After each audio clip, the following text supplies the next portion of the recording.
Sorry about that, everyone. I had the sound off. Oh, really? Yeah.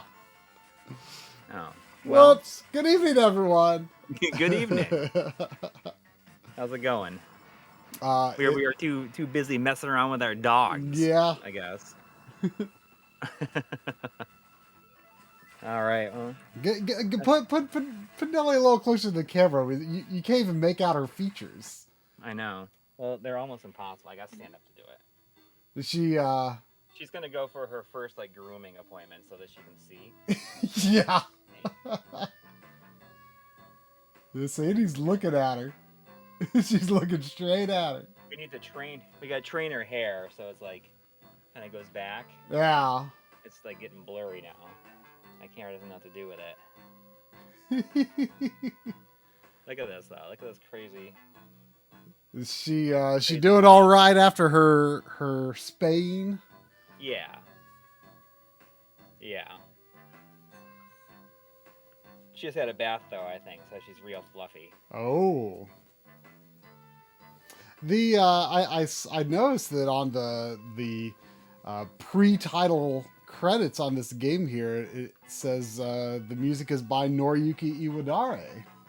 Oh yeah. The Lunar composer. Yeah. And Grandia composer. And Grandia. I mean, I mostly think of Grandia, and I've definitely played some other things he's done. Those are the two main ones that I remember. He did some good remixes for some of the Smash Brothers games, I believe. Oh, that makes sense. Yeah. Yeah, his style is I think pretty noticeable even there. Yeah. Yeah, I'm just gonna, since we're already talking about it, I'm just gonna go ahead and switch over to the game. To the game window. I bought this a few weeks ago, mostly just because I watched the GameStack episode where he was talking about he did another episode looking at games that push hardware limits. Yeah. And this game does a lot of really kind of cool looking visual tricks. Yeah. Oh, totally. And I thought all the gameplay footage and everything, it looked fun to play. It looked cool. I looked on eBay and it was not like a cheap Genesis game, but without the manual, acceptable enough price for something that looked as good as it did. And then you're like, oh, I'm surprised you bought that. You didn't think it looked like the kind of game that I would like, and I think it absolutely seems like the kind of game I would like. I think the only reason you're a little down on it is because it's a red box game. Yeah. That's my main reservation with it. It's probably real good, but it's got a red box. So I immediately hold it against it. Yep. It's someone was mentioning in the chat earlier that it's the best 6-button use of the 6-button controller on, which I'm not so sure, because I actually haven't pulled out a 6-button controller after I discovered that, but I was looking at the manual. I don't have the manual. I was looking at PDF. I just have the box in the cart. And it seems that it just lets you move your vehicle left or right, manually, but it follows you around. It seems... Probably haven't played this game enough to... Yeah, but I mean, it follows really you properly gauge it. I just didn't really care. It's just one of those games that, it's it came out towards the end of the Genesis's life. You were very much playing Super Nintendo at that time. And I was very much in the Super Nintendo at that point. Mm-hmm. So I'm probably uneducated on its true.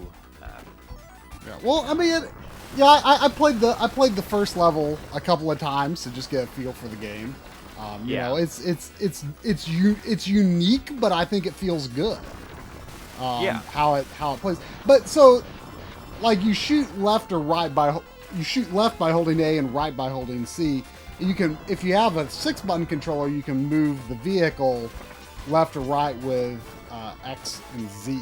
And then the Y button seems to just do the same thing as the B button when you're mounted on the vehicle. So I don't know. It just doesn't seem unicycle type thing. Doesn't seem that useful to me. So since I'm used to 3-button controllers, that's what I'm playing to do here. Unless like I get into a situation where I'm like, oh yeah, I really wish I could manually control that vehicle, but it just kind of seems like it would be, I don't know, detrimental. What are the difficulty levels? Whoa. Easy, normal, hard, and heavy. Heavy. Well, default is normal, so we're gonna go with that.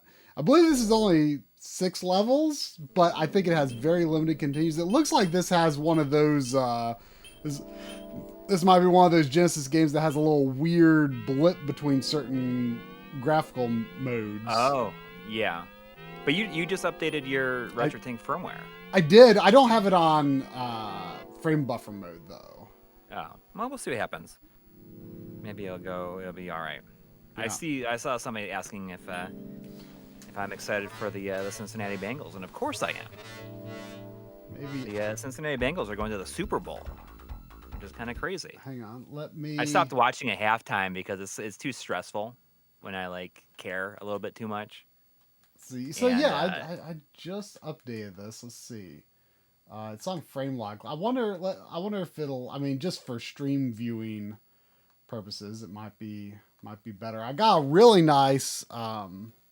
It would look bad if I showed it on here, but I got a really nice CRT PVM sort of effect playing with the settings. It's pretty nice. Yeah, the only thing that I like, there's like this whole video ADC that's like I know about the LPF and the rest of that is like it gets crazy.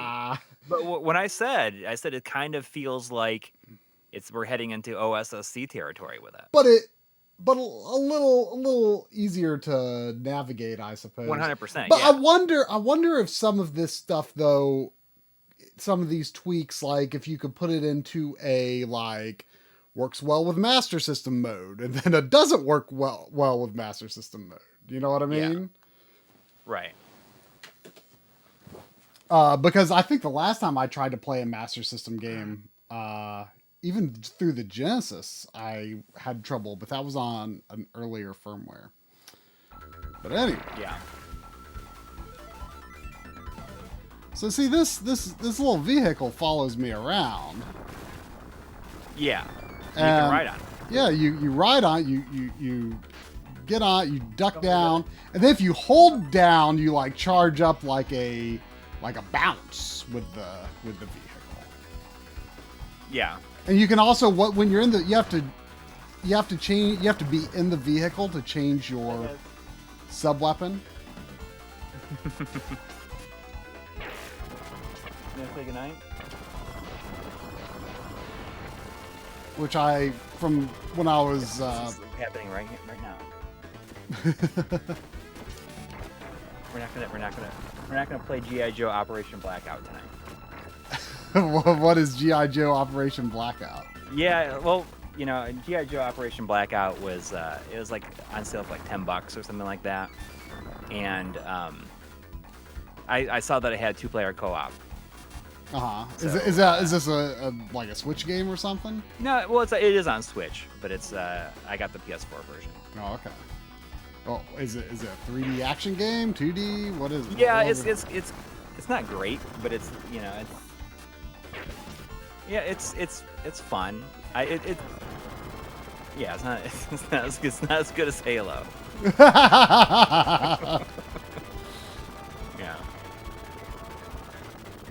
But you can't really see it. Monty, you're right down here. I can see if I can turn the camera a little bit to you.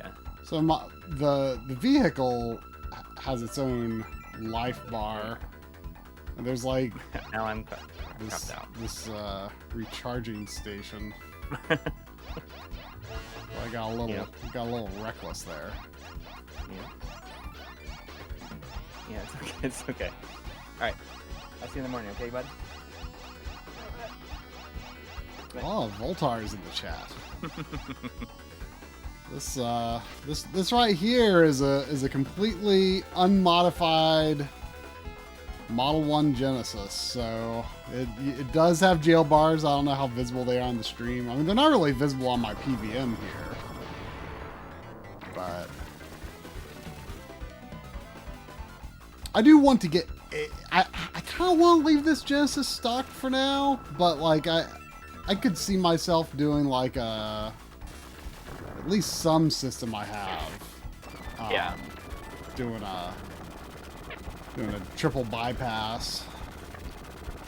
Yeah, I heard that there's a specific version of the triple bypass being made for the Model 1.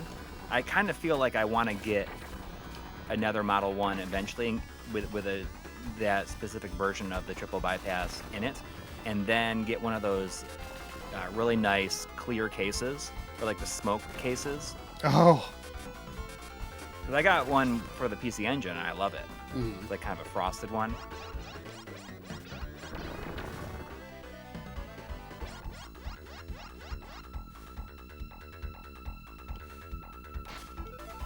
So you move about if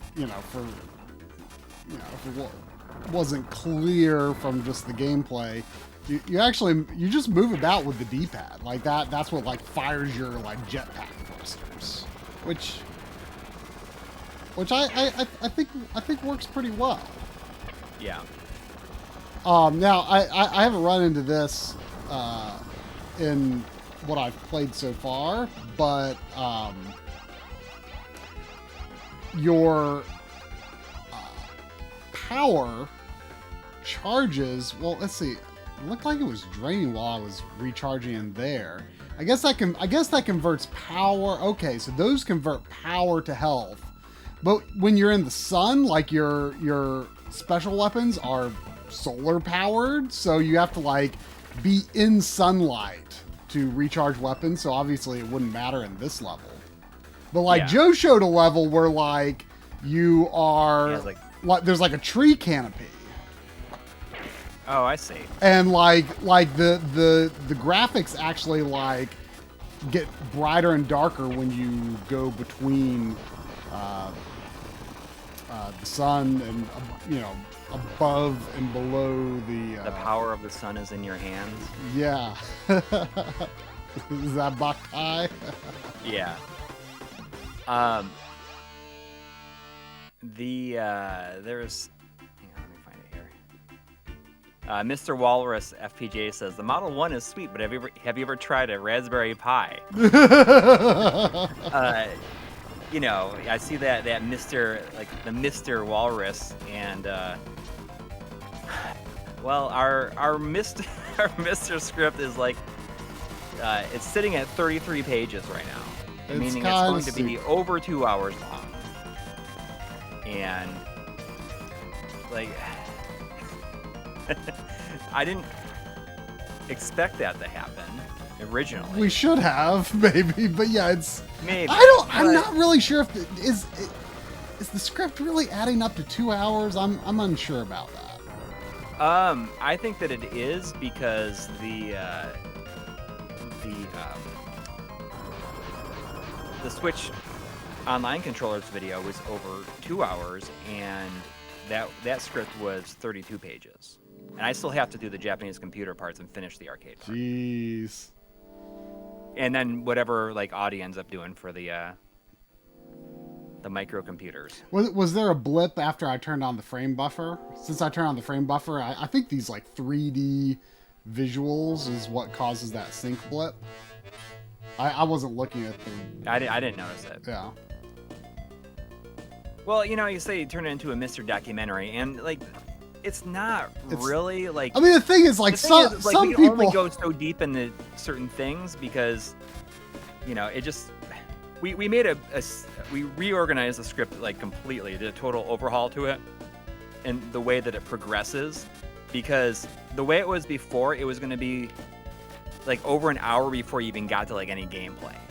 Yeah. Well, I mean, there would be gameplay, but like it would just be very technical. Yes. Like and it that's- wasn't it's- there. it'd There be was not too going to much. be anything like just like let's look at the cores. Like basically I was thinking about how I structure. I mean, this was an idea that you had early on anyway. Right. But like what kind of got me thinking about. I was just laying in bed one morning and thinking about how I did the Game Boy IPS video where it was like, let's look at like, you know, why would I even want this? Like before we get into like, okay, like how do I put it together? How do I set it up? Like we're gonna lose people's interest if we don't get into, you know, some of the good stuff a little earlier on. Right. So basically, how it's going to flow is it's going to be split up in this essentially like maybe like 10-minute sections, 10 or 15-minute sections, where it's going to go like cover some like technical stuff, like building your Mister, like setting up the SD card, like various options. But in between those, it's going to be like covering cores. So it's going to jump back and forth. So I think on paper or like in a script, it seems like it's going to work really well and be fun. Yeah. And I think it'll make it a lot more fun to edit also because these segments are just not like so long and drawn out that there's a lot of different segments, but it'll just like go faster in terms of like putting each segment together. So, I mean, that's why it's still not out, and it's gonna be. It's still gonna be a few more weeks. Yeah, probably not. It'll be out in February, but I mean. Oh yeah, but like, you know, it is the way that it is. You know, it's gonna be worth the wait. Yeah. But also, I mean, we I wouldn't term it a documentary, but some people just call a long video a documentary, even if it's not a documentary. Yeah, I mean, it's gonna be. It's big and it's broad. Like it covers a lot of different stuff, and it doesn't cover any one thing like super in depth. Which is, you know, kind of what we have to do, because I think that a ways into it when we were scripting, we decided that even if we spend all this time, like how much would it suck if we spent all this time like on one specific aspect and then it like literally changes the next day. I know. Well, and there's like already looking like there could be changes incoming to like a part that like doesn't work all that well right now. And it works well. It's just really confusing. And that's it's like confusing. the filter. Yes. Like the shadow masks. Yeah, and you know, it looks it works really well, but it just like it's really so takes a while difficult. to wrap your head around. It's so difficult to use. It's just not user friendly at all. And you know, we were seeing some things that look like it might be heading in a more usable direction. So yeah. There's a lot of things I really hope we'll be able to show, that will go live, before the video is done. I'm definitely saving that for last, though. Yeah. I saw that we got a $2 donation from Vanessa saying, your Mr. Script is over 2 hours? Oh, darn. Yeah, oh, darn for who? Yeah, I mean, there's just... we're just trying to make like the best and also most entertaining videos we can out of it.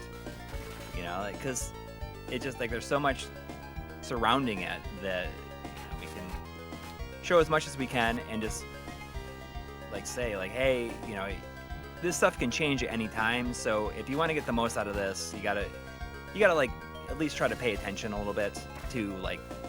When new things come out, or you cannot. I mean, like you don't really pay that much attention to it. No.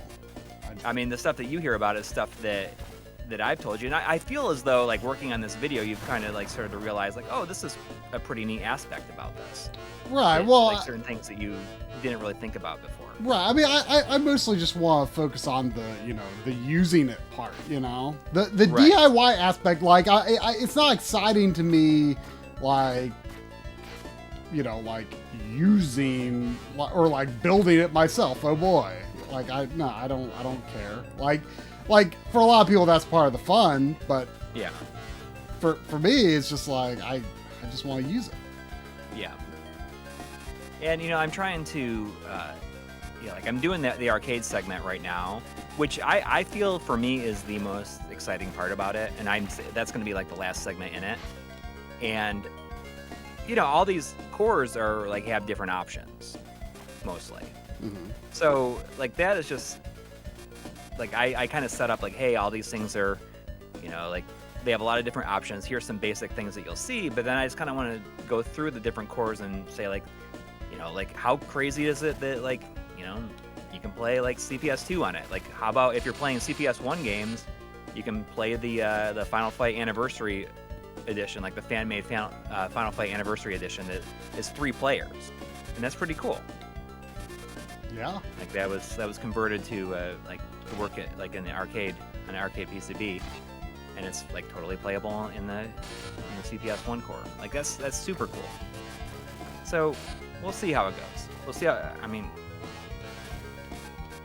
it's definitely a handful, but we're for the backloggery stream tomorrow. Drum wanted to co-op Magic Sword.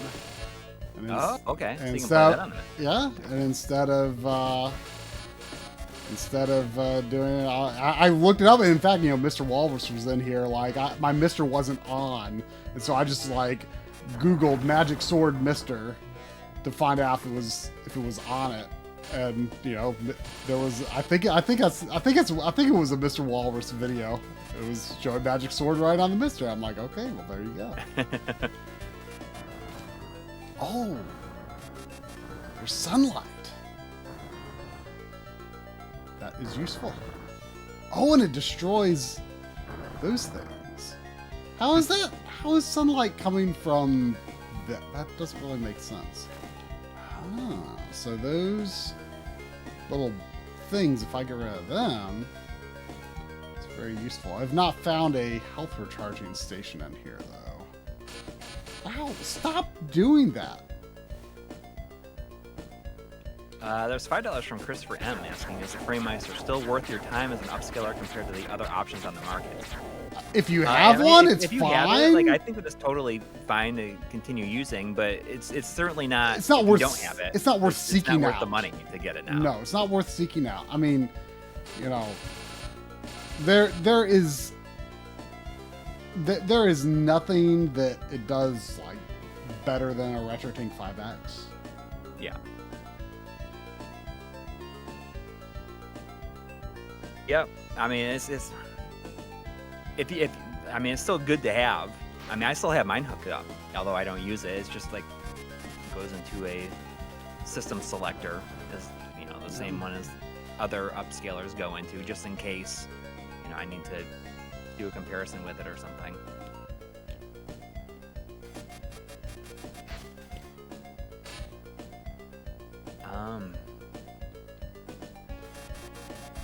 I see that Bob released that video on the Retro NAS. Well, I have not. Yeah, I saw that, but I'm not sure if that's something I've heard of before, or is it new? I think that Bob may have like mentioned it here and there. Just like when we've seen him in person.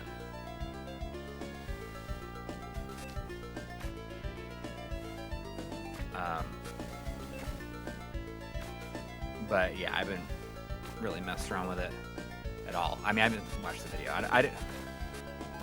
I could set it up. Maybe that's something I'll look into at some point in the future, but I just don't have the time to do it now. So what is it exactly?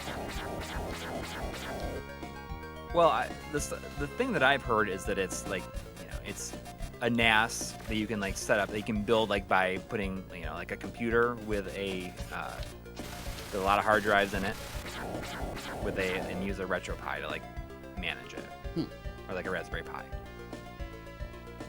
And I'm not sure if it's being pitched as a way to like store all your game ROMs and stuff in different like ODEs and stuff like that, and like the Mister can like load games from it. so you don't have to have like SD cards and like hard drives and stuff like that. So I might be completely wrong. I haven't watched the video yet. I guess I was too busy. Oh, good. Watching football. There wasn't a. There wasn't. Oh, so now this is what Joe showed. That's just like, whoa! Like, look at that. Look at that. Oh, I see that. Like it's kind of like a line scrolling type thing. Yeah, I mean it is a line scrolling type thing, but it's like one of the more like impressive effects achieved with line scrolling, I think. Yeah. Like that's pretty awesome. And then like the fact that some of them are like covered up like almost makes it look even more convincing. Like you just get a real sense of like, you know, where the foreground is and the background is. It's cool.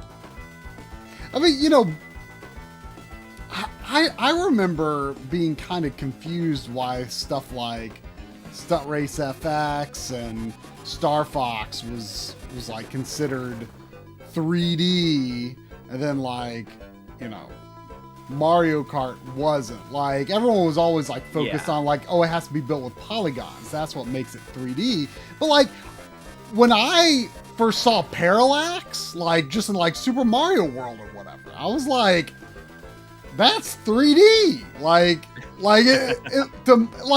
look at it now. Really impressive. I mean, that's like the building top effect in Aladdin on the game. Yeah, yeah. I mean, it's impressive, and I don't know if it's like it really takes a lot to make that happen. I don't know. It takes like, you know. I mean, I don't think it's just. But it's impressive even now. Oh, now see, look at that. That's so cool too. You that one like busted out of it, and you see like the hole in it, like. Oh, cool. Yeah. That's pretty neat. There's like sort of a jittery look to the way that this level scrolls. Like there's kind of this like back and forth jitter that like isn't super noticeable at first, but like now I've noticed it and I can't unsee it. But like it probably has ruined. It probably has something to do with how they're doing this effect though. Yeah. Like, there was $20. Whoa, thank you. $20 from Terminal Philosophy. Thank you, Terminal Philosophy. Thank you. And hey guys, Ranger X rules. Great choice. To follow up on the FrameMeister question, did you guys ever spend time with the FrameMeister 4K patch before moving over to the OSSC RetroTank 5X? On the 4K patch? Like what? Are you talking about the patch that like fixes compatibility on 4K TVs? Because I seriously doubt. I installed that. I mean, whoa! But I never really had much of a problem with like the pink screen issue before. I did. It was pretty unusable for me. Right. I think it was fixed though, like in terms of like maybe on my TV. Maybe.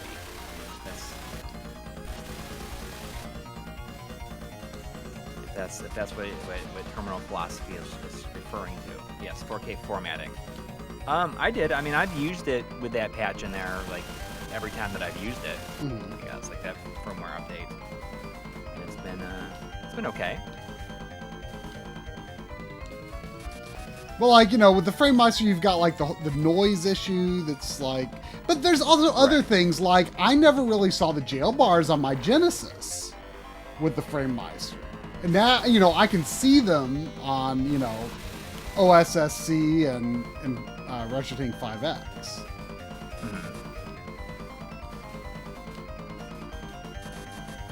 It is, you know, I sit back and I think about like how much things in the overall scene have like changed like so rapidly in such a short amount of time.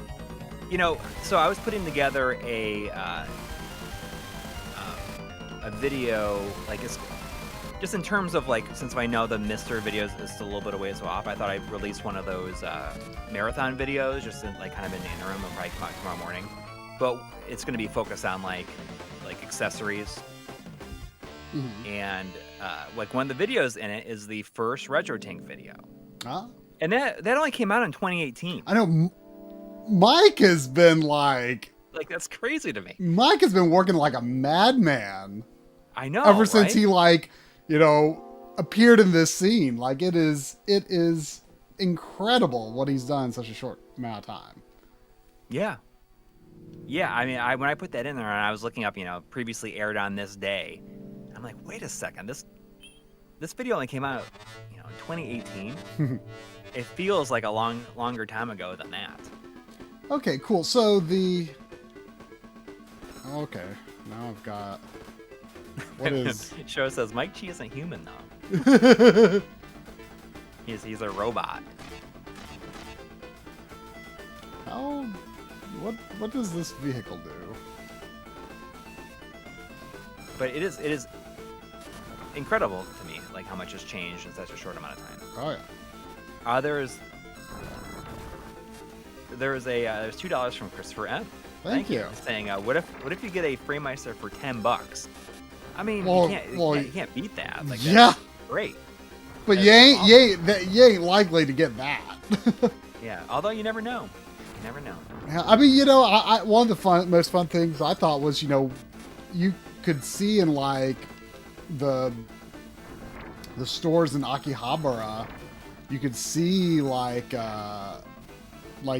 old Micom Soft. Like I think some things might have even been before they were Micom Soft, called Micom Soft. But you could tell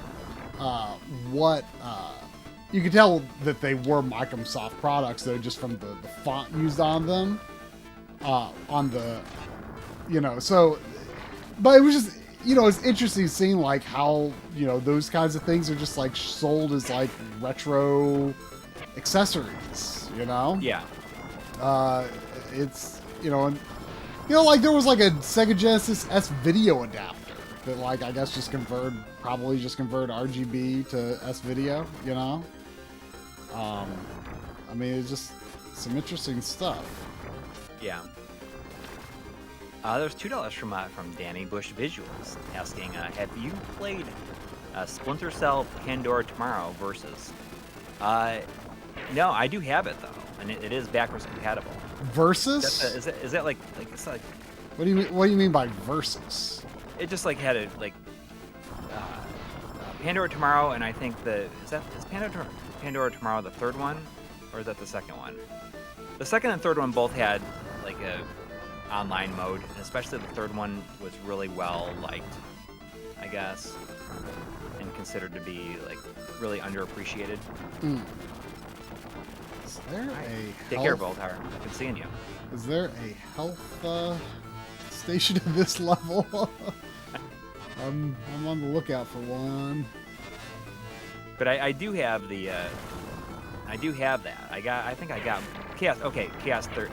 Pandora is the second. Chaos Theory is the third. Yes, I have all three of them on the Xbox. I very briefly played the first Splinter Cell and was just not feeling it. So it's not a series I've ever delved into. Although I know it certainly is pretty popular. Yeah. At least those original ones are. They became more action oriented, I think, like as time went on. There's another $10 from Christopher M. Thank you. Thank you. Saying I just got a Framemeister for $10. Well, here's another $10 for making me aware of how good older games can look. Well, there you go. I mean, there you go. That's a heck of a deal. That is a heck of a deal. You aren't going to get, you aren't going to get anything quite that good in that price range. Yeah. That is very lucky.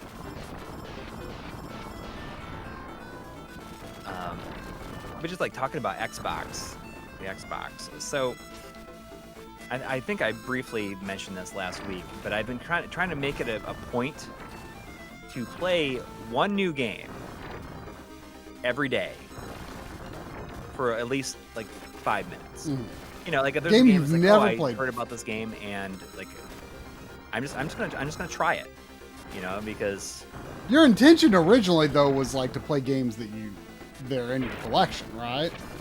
Yeah, but sometimes if it's just a game that I can play, mm-hmm. even if I don't own it, mm-hmm. if I can play it, and I see it referred to someplace, then I'm gonna try it. Like that happened to me on Friday night, where I saw like a local store was selling this this GameCube game that I'd never even heard of in my entire life, called Amazing Island. I came across that at some point in the past. Sometime, somehow. I forget why. This place, like, just, posted it, like, say, oh, we have this and it's for sale. And, like, I'd never seen it in my life. And I almost went to, like, look up what it looked like. But then I was like, I'm just going to play it. Mm-hmm. Like, without knowing anything about it. And it's like such a weird game. I was like dying of laughter. I was like, what is going on? Like, I cannot believe that this game even got localized. Mm-hmm. And it's by Yuzo Koshiro's company. Yeah. He did the music for it, and like a lot of stuff in it was like his idea. So it's such a weird game. It's such a weird game. And I see that Arc Luna is saying you can make a whole series 5-minute first impressions. And, like, I've thought about just kind of doing that, like, in our, like, either as, like, a video log thing, or I was also thinking about, like, doing it, like, daily, like, in our supporter Discord. Like, I just do, like a stream, Mm-hmm. like, at lunchtime or something like that, where I just, like, pick a game and I play it for the first time. Yeah. For, like, 30 minutes to an hour. It could be like just a daily thing. Yeah. But yeah, I mean, I'll talk more about Amazing Island because I don't even understand it, but I felt like after playing it, it's so weird that, like, I had to go buy it. Well, so it's not an expensive game? It was $50. Okay. So, I mean, it's not, like, cheap. I mean, GameCube, it's hard to come by a cheap GameCube game that's worth anything, so. Yeah. There's a couple of donations here. Let me back up here. There was $5 from Mog Killer 1. Oh, how violent. Saying, way off topic, with PSP batteries expanding and becoming unusable, is there a reliable source for documenting safe third-party batteries for handheld? That's something I'd be curious about. One, I would like to know what it is, because, especially for, like, PSP batteries, I've looked at, like the extended batteries that are, like, a little bit, fatter, and they come with, like, the extra, like, plate, like, the kind of bulges a little bit. And those are getting really expensive and hard to find now. Yeah, something that I have been kind of dreaming of is like a back shell replacement for. I mean, to be honest, I don't know like how much. I don't know much about battery power and like how much actual power you get from AA batteries or 9-volt batteries compared to just the built-in lithium batteries or whatever. I don't know how they compare, how long you could expect it to last. But like I've really wished for like someone to make like a replacement back shell for things like 3DS and PSP and Wii U gamepad and things like that, where you could put in just like commonly available batteries, or you could use, Interloops or whatever, so that you don't have to rely on a rechargeable battery that is like, is going to get worse over time, or even what if someone made like a new back shell for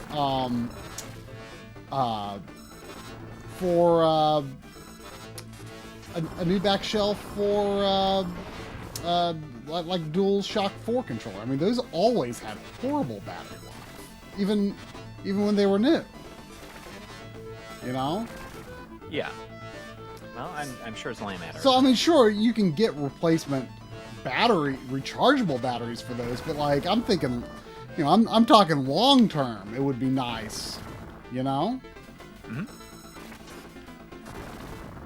There was $5 from Ash. Thank you. Saying, hey guys, been really enjoying the content lately. Is your CRT calibration video still happening? Yeah, so like, I'm not sure if Retrotech is whoa, still look at in this. the chat. This looks neat. But I highly recommend just checking out Retrotech because the amount of information on his channel will far exceed anything that you'll ever get from one of ours on that very subject. We do intend to do such a video. In fact, I shot a bunch of stuff with him like, oh, it was almost 2 years ago. Yeah. What is going on? What is happening? I don't understand how to fight this thing.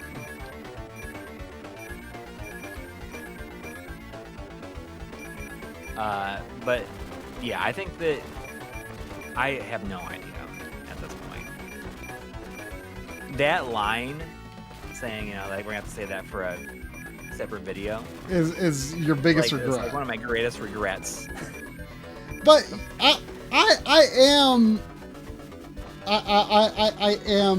interested in doing that video. Like, if at the time, you know, that he was going over a lot of that stuff, it made me feel less afraid. For sure.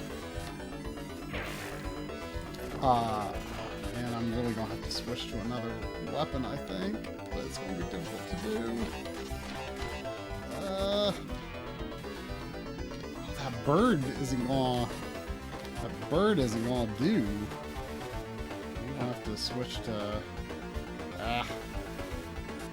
It's too dangerous to switch right now.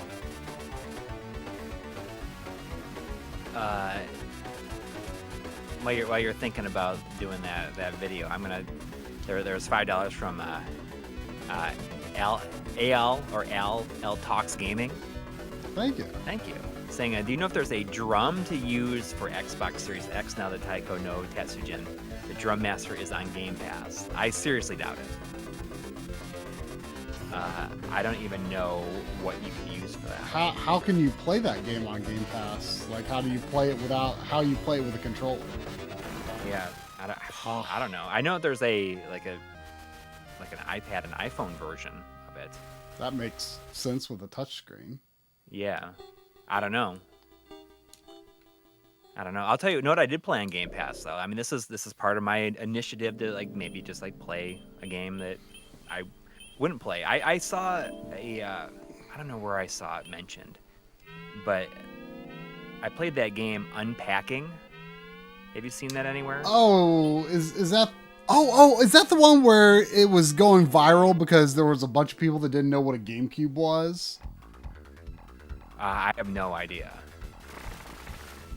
But the whole point of the game is like it's got some really gorgeous pixel art, but it's just like you unpacking stuff from moving boxes and putting them around different places, and it tells some like kind of a really subtle story through that of like the progression of somebody like growing up and everything, and you kind of notice a thing that things that like stay with them for like their entire life or throughout their process of growing up. It's good. It's got some great music, and it's just like super relaxing. But it's definitely one of those games that I've thought a lot about afterwards, and I hope that it does get a physical release. It certainly deserves it. Yeah, something I played just like, I don't know, maybe 30 minutes of that, you know, what was enough to be like, okay, yeah, I want a physical release of that, which so Nobody Saves the World, I think that came out recently and it's on Game Pass, and I became aware of that game somehow, and I for some reason I had it in my head it was because I saw someone say, like, we're going to release a physical copy, blah, blah, blah, blah, blah. And then I Googled after playing the game, and it's like, I can't find any evidence that a physical copy was announced. So yeah, I don't know where I got that idea from, but I like. I mean, it's by Drinkbox Studios, who did, they're best known for Guacamelee, but they also did was it Mutant Blob's Attack, which I have not played, but I do have. And I'm gonna try and blank on what it's called because I really liked it. Mutant Blob's the Melee. Why am I Blob the Melee? I'm drawing a blank on the touchscreen RPG. I loved it. Why am I drawing a blank on what it's called? Gosh, I know what you're talking about. Because I played it when we were at a convention one time. And I was like, that seems like way too much work for a game that I want to play. It's a great game, though. Gosh, why am I drawing a blank on that game's name? Severed, yes. Frank Borst called it. Thank you. I love it. It's an amazing game, I think. It's just a really good game. But I really liked what I've played. I haven't played Guacamelee 2 either. But I liked Guacamelee 1 and I liked Severed. And I was kind of unsure about Nobody Saves the World because like the main character design is just like awful, but you like transform into like all these different creatures and stuff. So like you don't actually have to look at the stupid looking like default character all that much. But it seems pretty cool.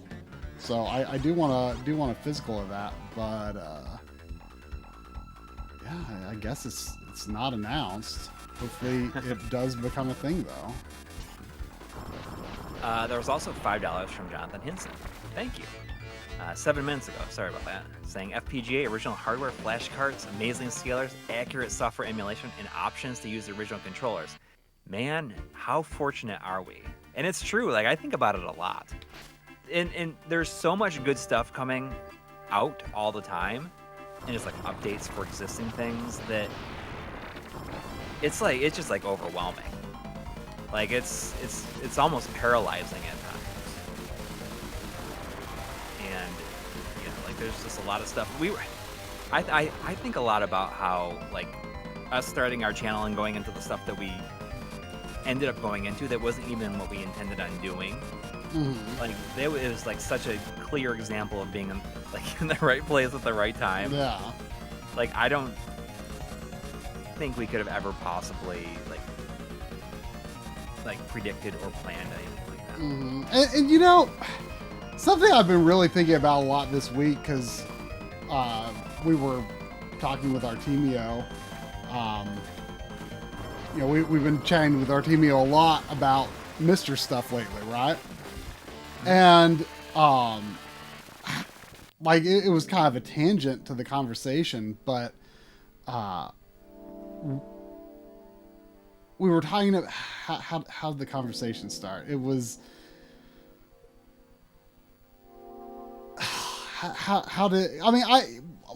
we were talking about, you know, physical and digital media. Right. And I was saying, you know, like, you know, I hope people are right when they feel that, like, you know, a Steam releases forever. Oh, Steam's going to be around forever. You know, this is on, you know, this game is for Windows PC. Like, it's going to be playable forever. And, you know, I hope they are right, but you don't know that. And, you know, I was saying, like, you know, what if in like 20, 30 years, like, let's say that graphics cards are so fundamentally different that they don't really have the processes for rendering like older game graphics anymore. I mean, it certainly happened with, you know, earlier graphics cards. Like, I mean, you know, you have to basically emulate a lot of that stuff now, I think, right? I mean, I don't know a lot about running old computer games, to be honest, but, you know, and Artemio says, well, you know, you're assuming that you'll be able to buy a GPU at all. And he's right. Like what if the market changes so much that we don't even really have you know, like, I mean, what if everything kind of does eventually go like to where streaming gets to be good enough? You know, obviously it is in the company's best interest, or they think it's in their best interest to, you know, have maximum control. And what more maximum control do you have over the product and the IP than, you know, the consumer never even having a local copy, not even having local hardware? Like, what if things get to the point where, you know, we like, local hardware is something that so few people want. I'm not just talking for gaming, you know, it could be for all kinds of things. Like, so few people care about having local hardware that, like, everything. What if like, I don't know anything about quantum computing, but like, what if like quantum computing really takes off and you know, it ends up being something that's like, we don't have quantum computers in our house.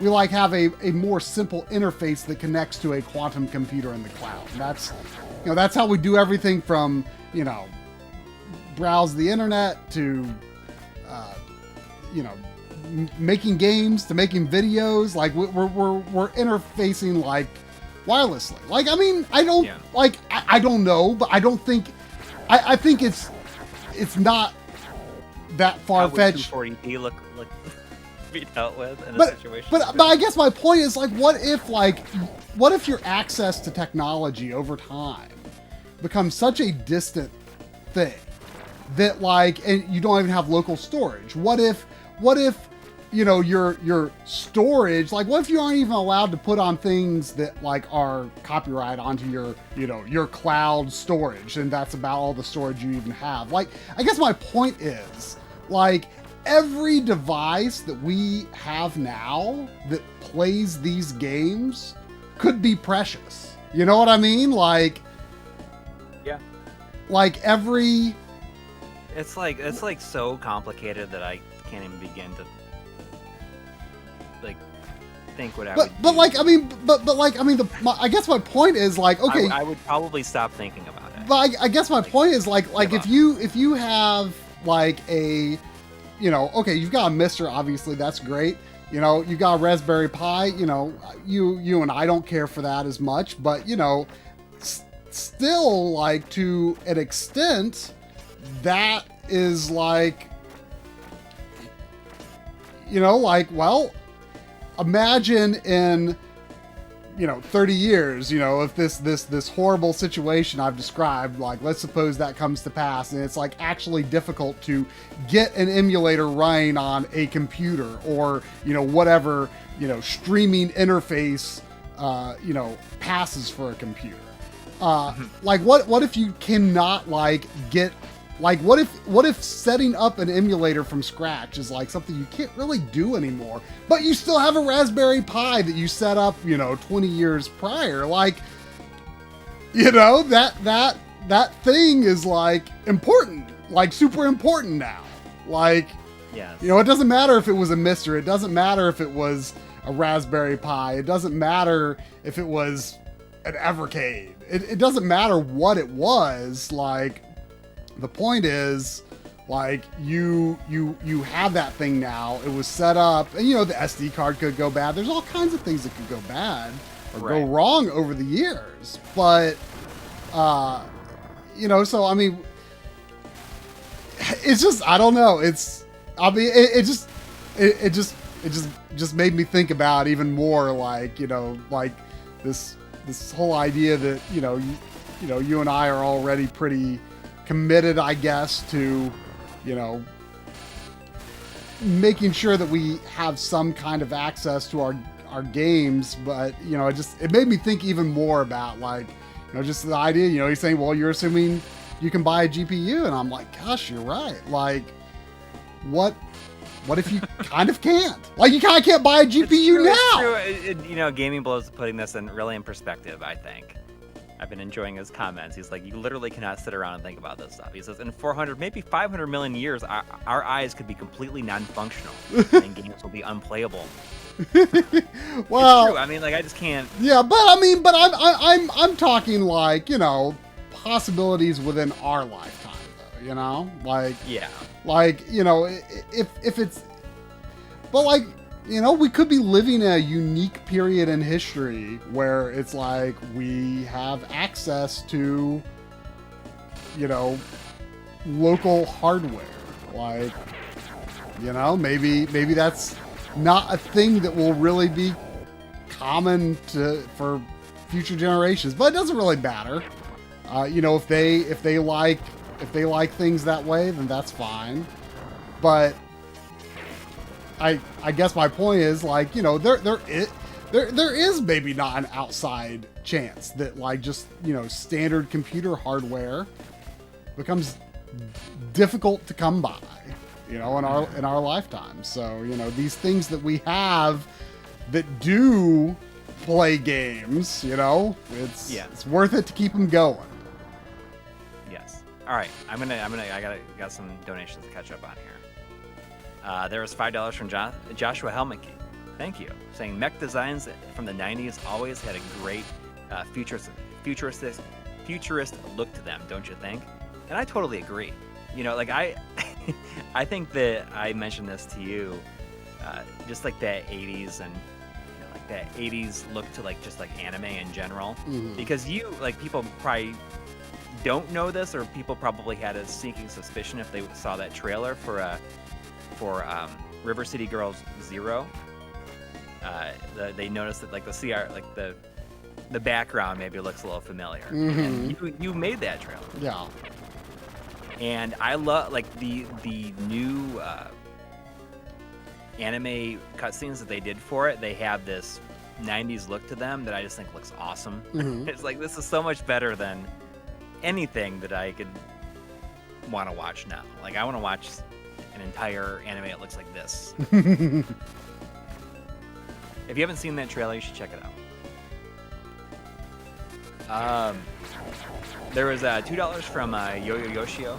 Saying, what's good, guys? My new obsession is the Atari Jaguar. I cheerfully went onto eBay.com to import a USA model and was greeted by a $400 price tag.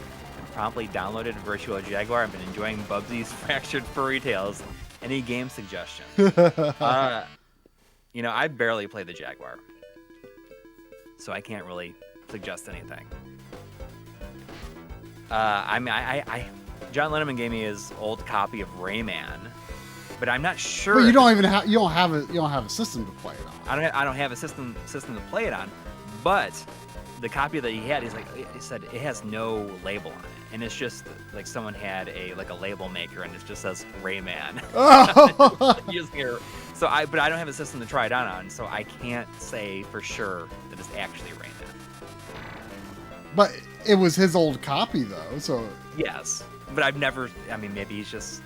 Maybe this is a long joke that is a long time in the making. Just waiting for it. There was another donation from Yo-Yo Yoshio.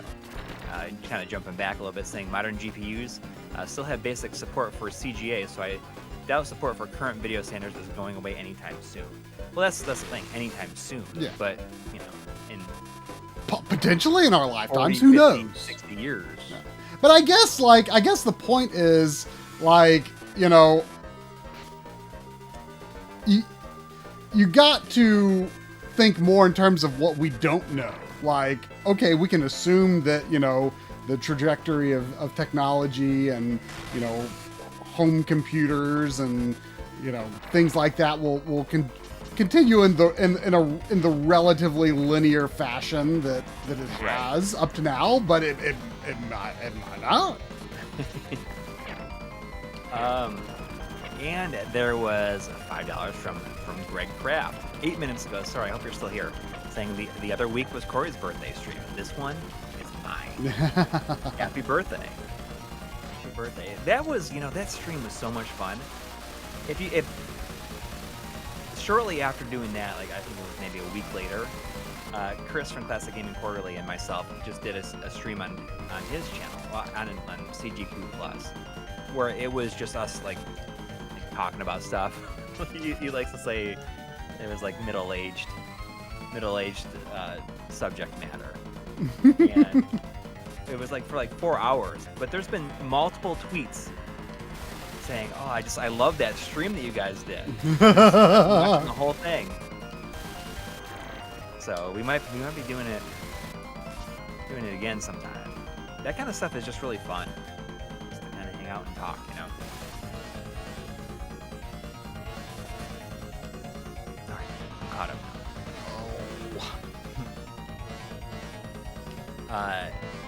I saw a man earlier saying, I'm not sure if he's still here, saying, just popping in real quick to say that Ranger X is the low-key best Genesis game of all time. That is all. And also, what's up, Coury? I'm not sure if you're still here, but now I kind of feel bad for feeling like it just might not be that great. Or it just wasn't. That, you didn't make an effort to look into whether it might be good just because it's a red box game. Maybe. You're like me in PS1 long boxes. Yeah. You just won't even. Oh, but see, I want Jumping Flash now, but I'm going to have to get the Japanese copy because I don't want them long boxes. Yeah. So I don't think like, what are some other like games I played for the first time this week besides Amazing Island?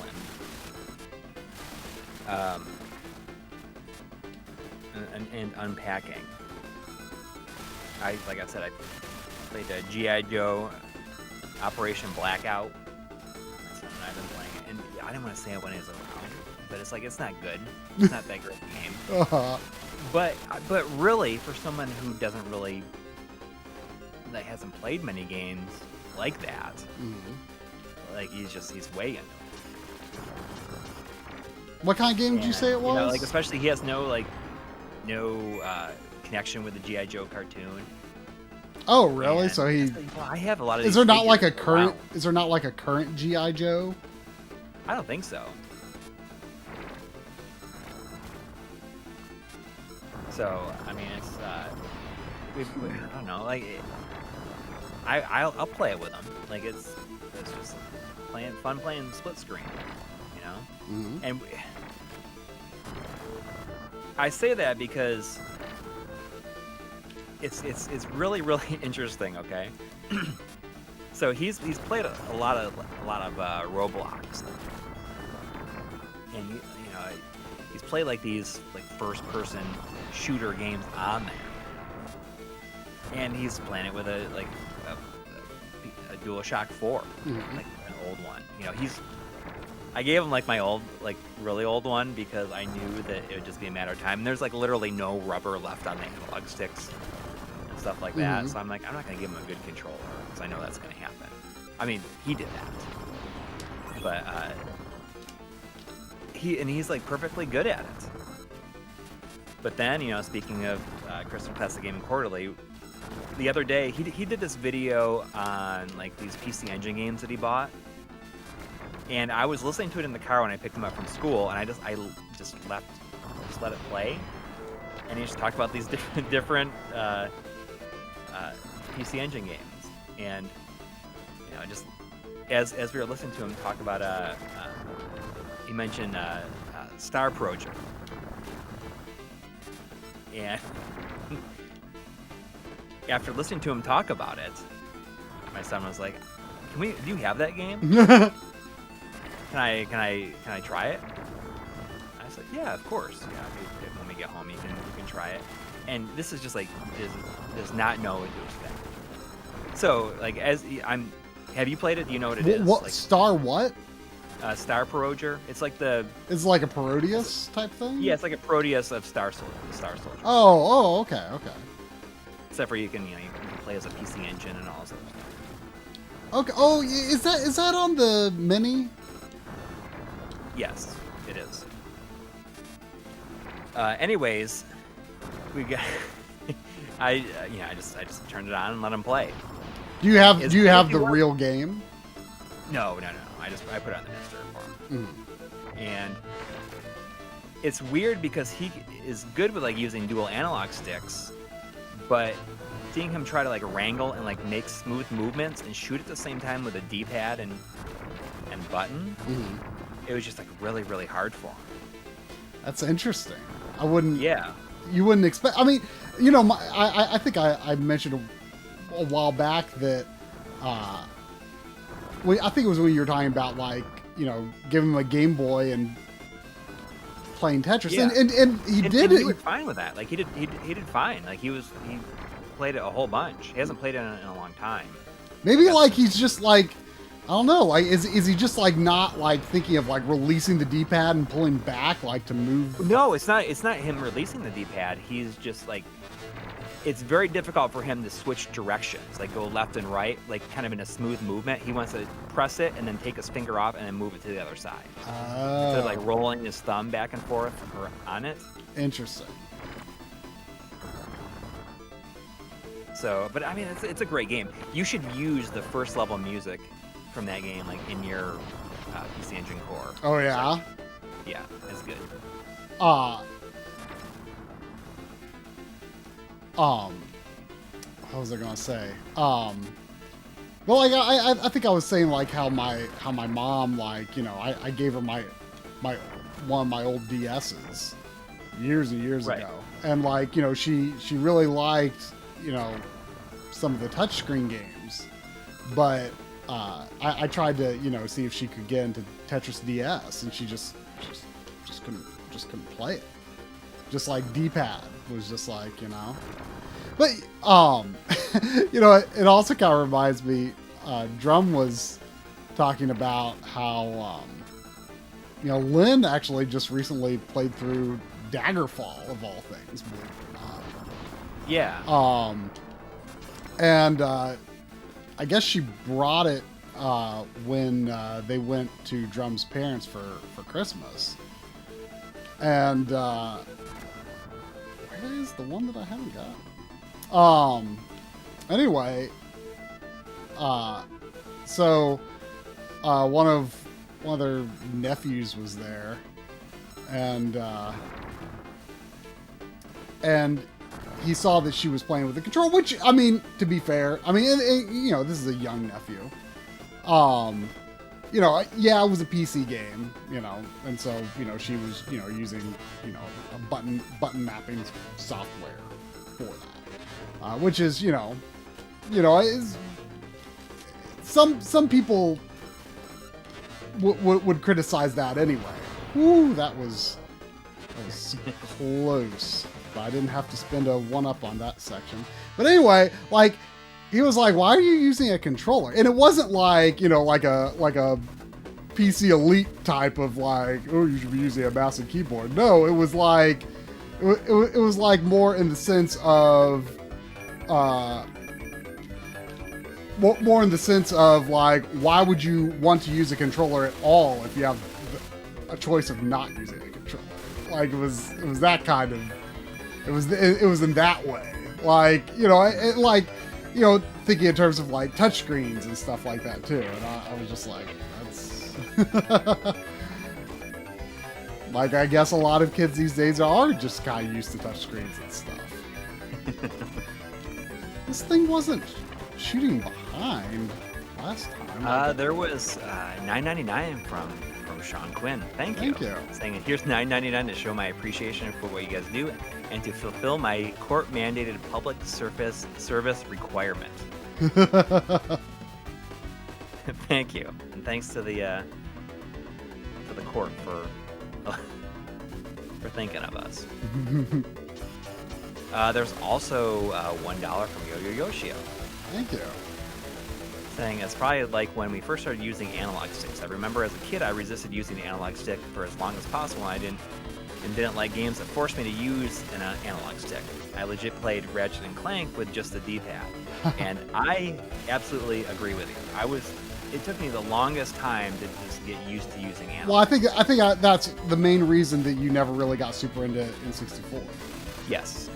Definitely. And see, definitely. I don't know if it was like an age thing, if like me being younger made me like more open to that, maybe. Probably. I don't know, but like, I was not interested in N64 until I played it. I was like, oh, you know, 16 bits is enough bits for me, you know. Yeah. And I mean, theoretically it is. And then Everything else has just been bonus. I mean, you're not wrong. You're not wrong. You're not wrong. But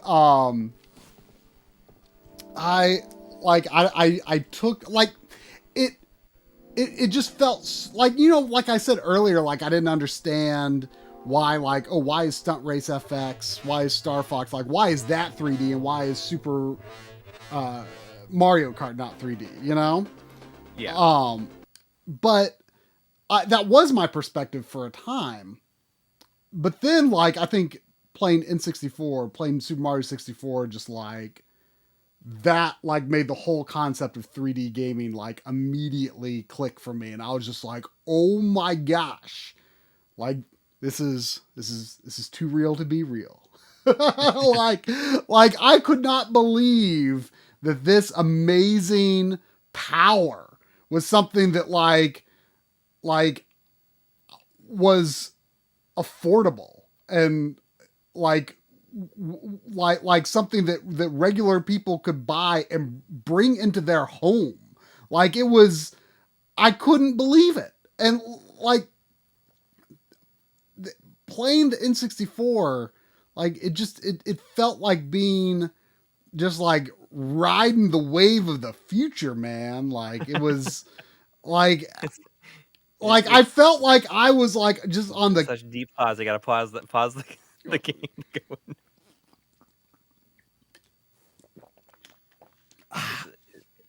I mean, it just it was. I just felt like I was watching like something important unfold before me. Like I was like, this device is like pushing games forward like in a way that I'd like never. Like I just I couldn't believe it. It was too real to be real. And I think that just blowing my mind so much like made me more receptive to the idea of controlling with an analog stick in a 3D space. It really was not that big of an adjustment for me. But what I will say is I did not like the DualShock at first for many years, really. Because of the placement of the analog. It was the stick. reach. It was the reach. It's like that's not like the default position is the D-pad. I didn't even want that extra bulk on my controller, and I was disappointed when I got my PlayStation that it did come with a DualShock. I didn't want that. But I got used to it, and then I eventually got used to the stick.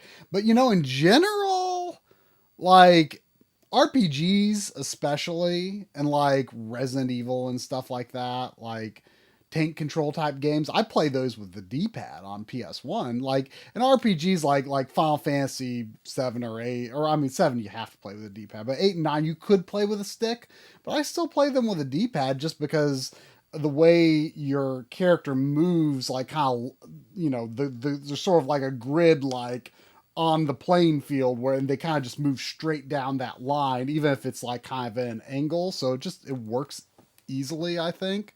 And I avoided using the stick in those games when I first played them. So I'm used to playing those games with a D-pad instead of a stick. But right. I don't know. I do agree with you though. Like I agree that it was very hard for me to get used to playing using an analog stick.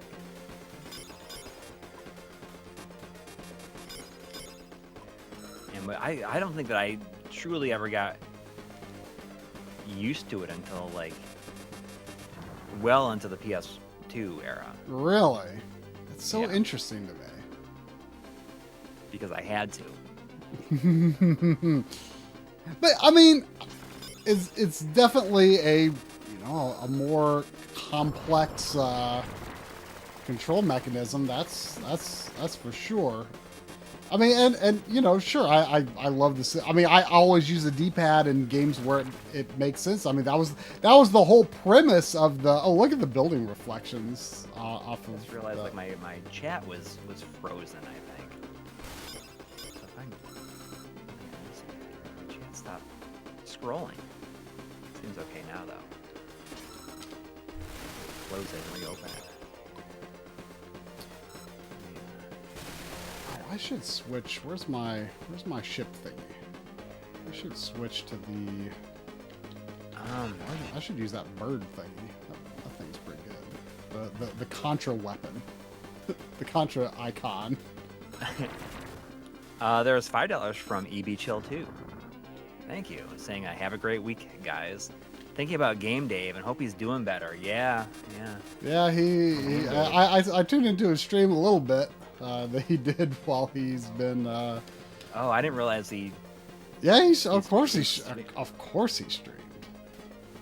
I mean, he's doing pretty rough though. Yeah, he said. Although like I'm excited to see him in the Game Chasers movie. Yeah. So when I guess is it going to be available? Yeah. So they premiered it last week, right? Or the week before last, on the 20th, I think it was.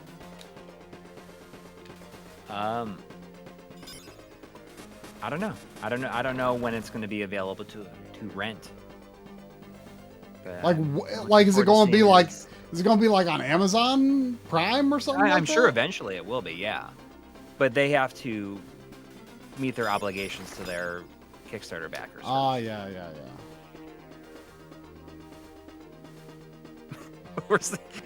We're over here sitting on 10 movies.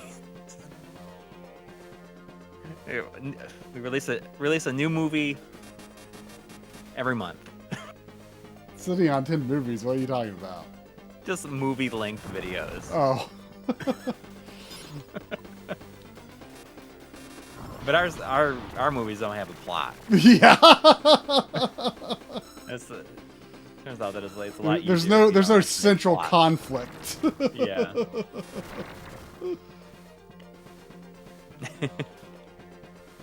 But I do want to see it. I'm excited to see it.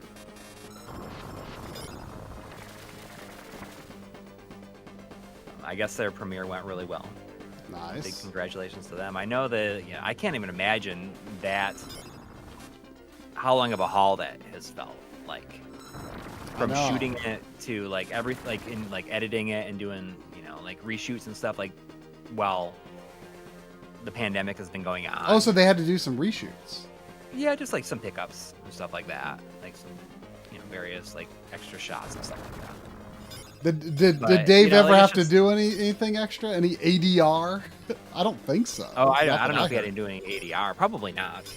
I'm guessing not. I don't think they were. I know that he didn't have to go back for anything. Yeah. I was definitely under the impression that they were not expecting to have to do ADR. Yeah. Ooh, I think I got one up. I think you get a one up or a continue or whatever you want to call it. Every 200,000 points is what I read somewhere.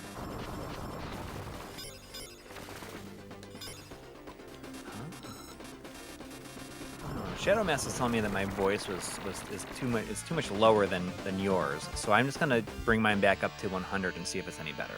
Okay. I tried to go up to 95, and now we're at 100.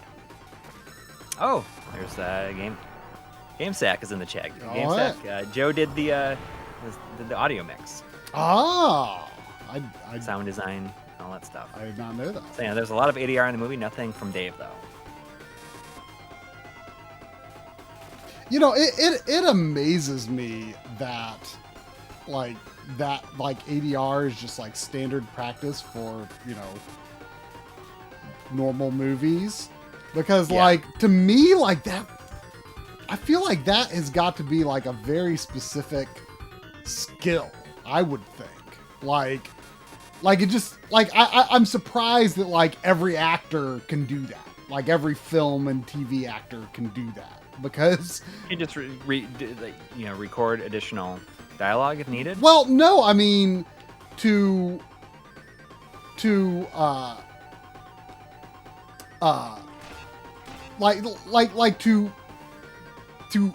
say the line in a way that syncs up to your voice accurately, that syncs up to what was filmed correctly.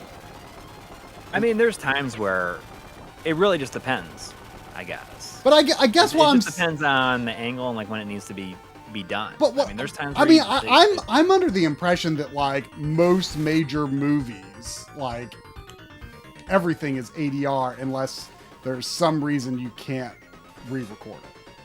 That I mean, I could be wrong, but like that was. I don't think all the. Are you talking like all of the dialogue in a movie? Like, I mean, No, I don't think it is. I was definitely under that impression. Like how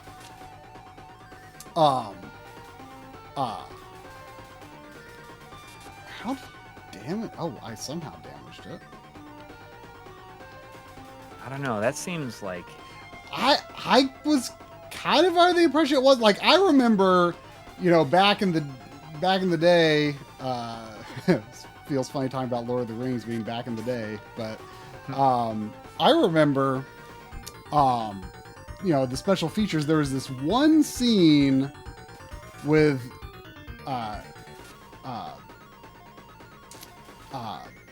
Gandalf and why am I drawing a blank on his name? The elf, the head elf, Elrond. Yeah. Oh, okay, I get this now. Mr. Smith, you mean? Yes, Mr. Smith. And like they were making a big deal out of like, oh, they couldn't do ADR on that one, and it was like this, you know, for some reason they couldn't do it, and like they had like it was really hard to clean up the audio and stuff. So I don't know, like I've definitely been under the impression that most movie audio is not what was recorded on set. But maybe I'm wrong. But that's long been my impression.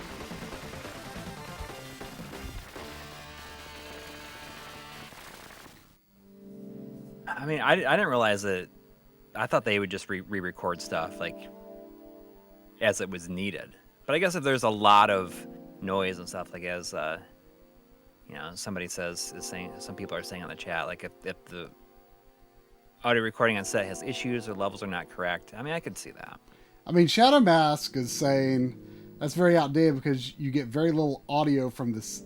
Very little audio from the set gets used for anything. I mean, you know, I don't know if Shadow. That's crazy. I don't know if Shadow Mask knows everything. Maybe he's completely wrong. But what he's saying there was that was the impression I've been under. Yeah, that's.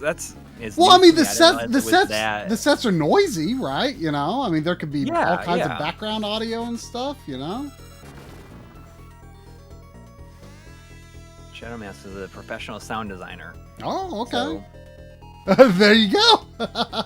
That's really cool, actually. Yeah. I feel... That's something that at least I felt like I wanted to learn a lot more about. I almost feel a little self-conscious knowing there's a professional watching our stuff. Yeah. Oh, that looks cool.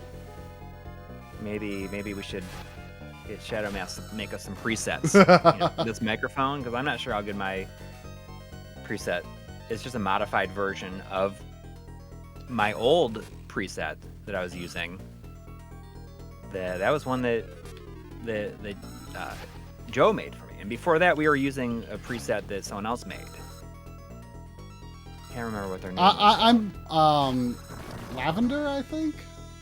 Yeah, something like that. Yeah. I'm still using that one, but I haven't. That's because I'm still using. I haven't changed how I've recorded my voiceover. Yeah.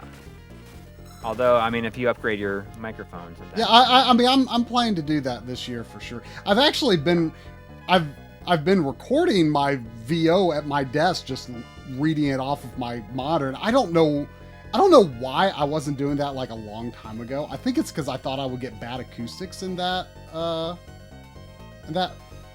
area, but yeah, it's fine.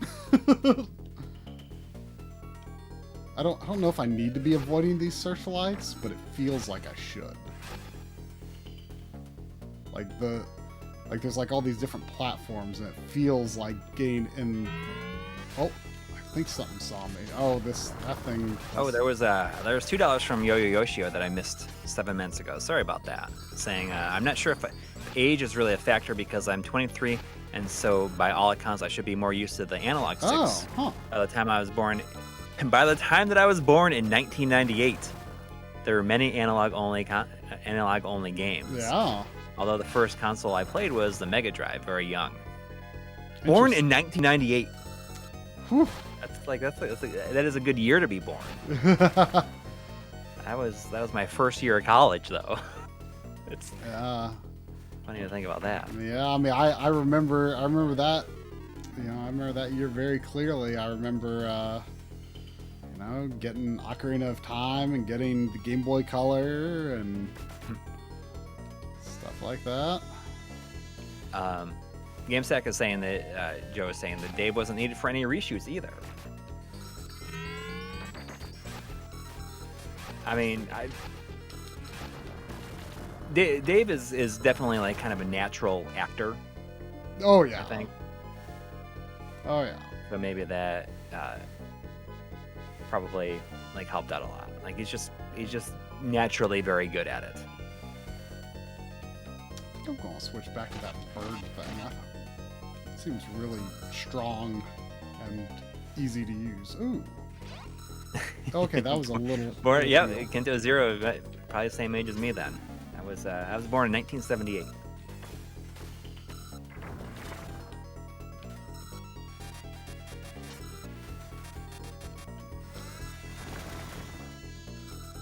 That's although it was the very end of 1978, almost 1978.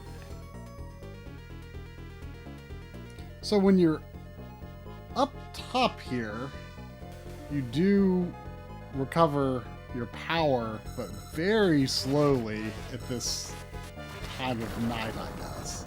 Yeah. So is that ship that flies around with you invincible? Well, I can't get in it like I can the other one, and it doesn't have a right, life but I mean, bar. it can't get shot down, right? I'm under the impression it probably can't. So why don't they just make the Ranger X robot out of that same thing? That's like always my stupid, thinking about shooters. Like, why don't they just make the main ship out of the same stuff as the options are made out of? Because then there'd be no game. Yeah.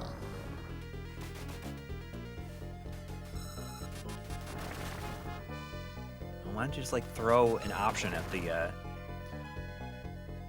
enemy base? The enemy, an like, option running into brain. nothing doesn't destroy anything.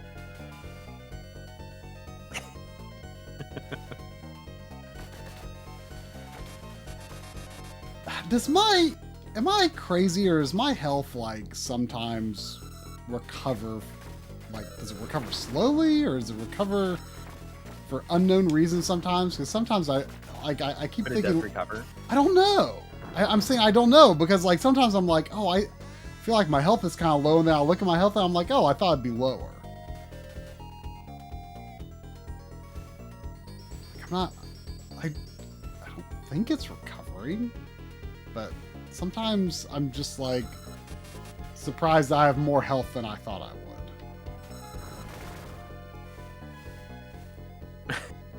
Why doesn't Dr. Wily make every robot out of spikes?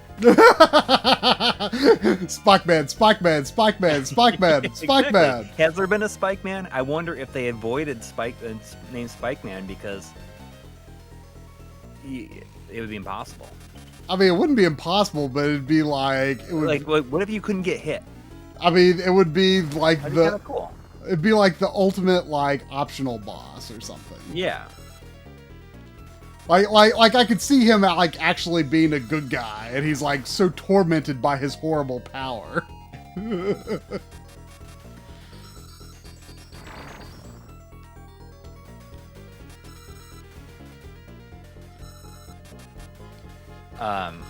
I mentioned it earlier. Oh, there was a Needle Man. One upgrade, he would have been unstoppable. It's like I mentioned earlier, but it's kind of cool that like the football team in the city that I live in is going to be going to the Super Bowl. Like, it's just like, it's kind of, it's been a long time since that happened. And last week, you know, I thought that it was going to be, I thought the Bills were going to lose, and I thought they were going to win, and then they lost. And like, that would have been the ultimate win-win situation, as if they had won last week. Then either way, I would have been happy. But I'm happy that things turned out the way that they did. I mean, I don't know who they're going to play yet. I'm sure it's been decided already.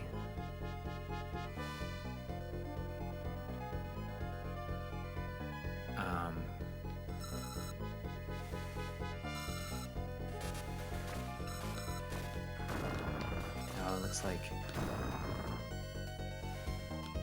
the Rams. Well, hopefully. See how it goes. But it's just kind of cool. I just feel as though, you know, it's just going to be a cool atmosphere around here. For the next couple of weeks. It's just exciting, you know? I guess.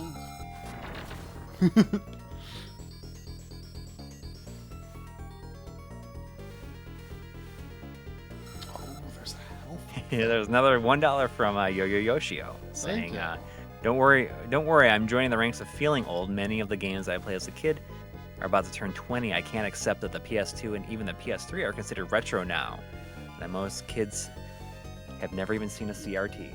Yeah, it's so weird to me, like, people being like, oh, you know, the Wii, that was my childhood. It's like... It's like such a weird... That's weird, yeah. Is this the last level? No, it's the second to last. But, like, if you, like, once you clear, like each level sometimes is, like, divided into at least 2 areas. So, oops.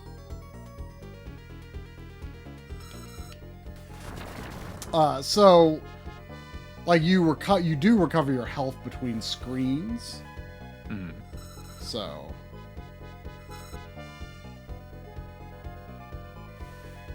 but it definitely feels like a game you wanna generally take your time. But I think there are areas like level 3 where it seems like enemies can respawn pretty infinitely. Mm-hmm. I think one of the things Joe pointed out was the spotlights in this level. Yeah, they almost look like they're changing the colors of, like, the tiles.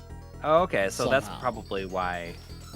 That's definitely one unusual aspect. Yeah, it almost looks like it's rotoscoped. Because, like, this game doesn't use a lot of dithering. A little bit, but not a lot. Yeah. Oh, there's another. You know, that was something we were talking about. Like, I was kind of amazed in that the PlayStation 1 Mr. Core is that you can just, like, toggle on dithering on and off. Yeah. In real time. It's kind of crazy. That's very cool for sure.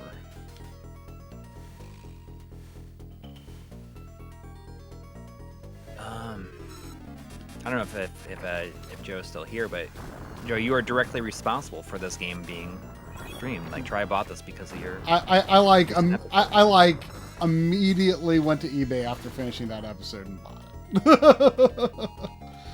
I ain't even tried on EverDrive or Mister or nothing. I was just like, I want that. Wow, there's a lot of. Cheesemeister says, I find it difficult to acknowledge that anyone was born after 1992. We're living in the midst of the movie The Children of Men. Yes.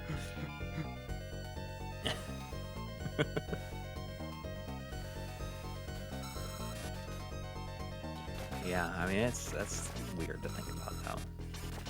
Wow, that hurts.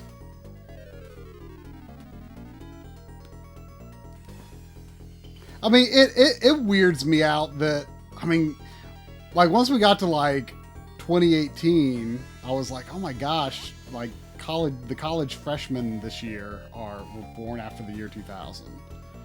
And now, like, it never occurred to me until just now. I'm like, oh, the people graduating college this year were born after, or some of them could have been born after the year 2000. Yep.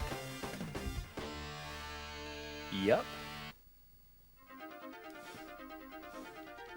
Oh, look at this.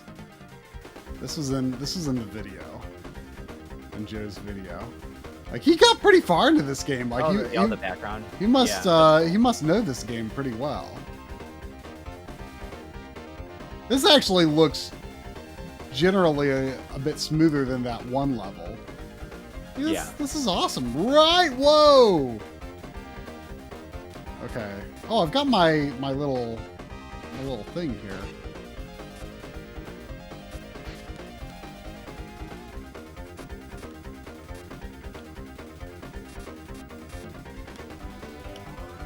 Each stage has a unique graphical.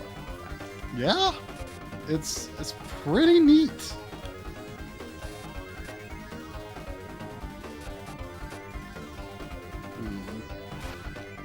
Is this thing eventually going to corner me and I'll be like screwed?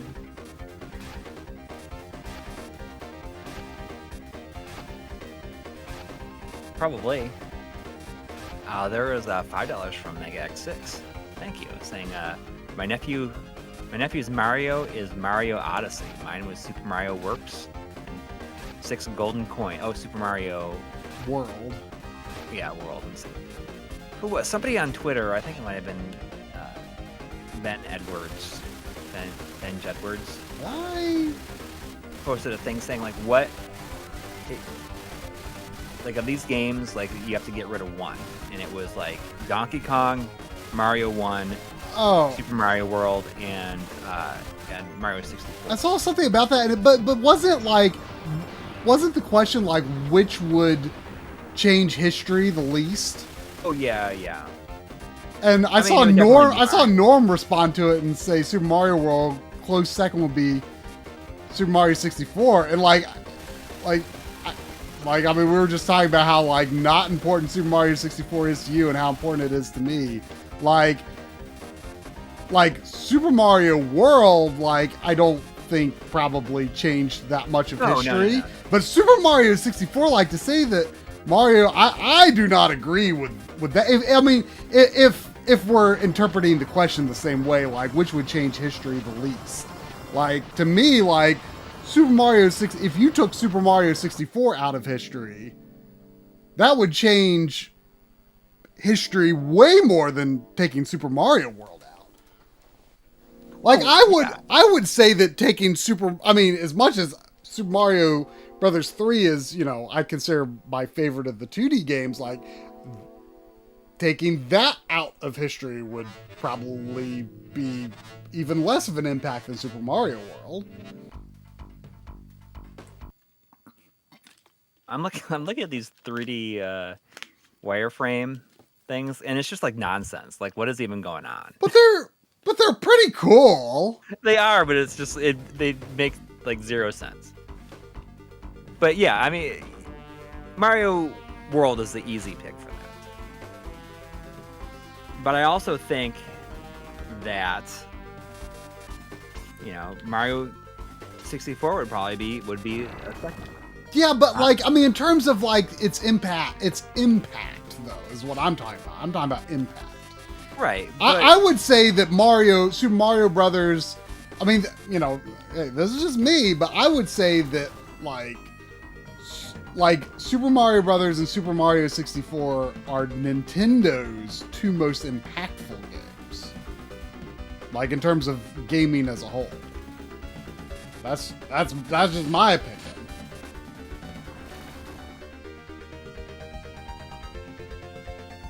And I guess.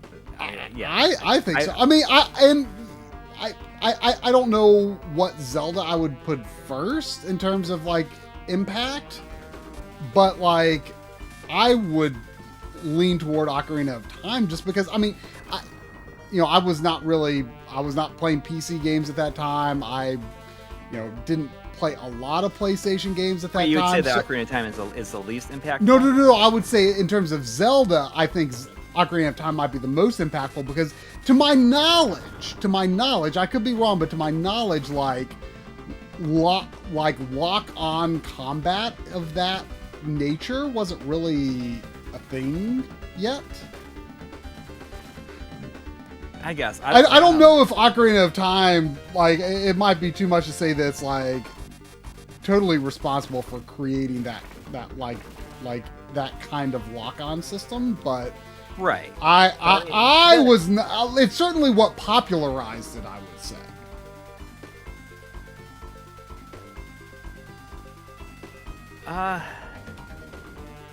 Yeah, I mean Zelda 1 is by far the most impactful. I mean, For sure. I don't like that one's hard Ocarina, for like, I me don't know. to really judge because like I did not love Zelda 1. Like, okay, that the vehicle can be destroyed, and if you're in it, you die. Oh. Well, I mean that makes sense because you just. Yeah, but it has a separate life bar.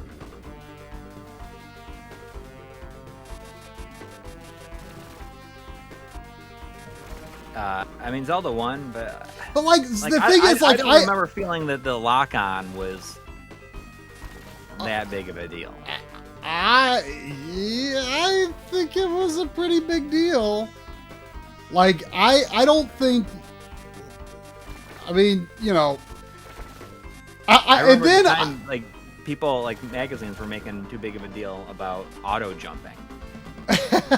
well, that was kind of interesting. I don't know if any games really did that before Ocarina either, but like that, I wouldn't call a huge impact. But the lock-on, like I think that was a pretty big deal. I feel as though that was probably done elsewhere. But Like lock on something. But it was probably. But even if it was, I would say Ocarina of Time is what popularized it. And then like Demon Souls was like, of course over the years it got refined, but Demon Souls kind of rewrote the book on lock-on combat. I mean, it's an evolution of the Zelda style for sure, but like doing it with the right stick and then moving your target with the right stick, like that's become pretty much that is also a very common standard now. And oh, that's a fan. I am not aware of a game that did that before Demon Souls.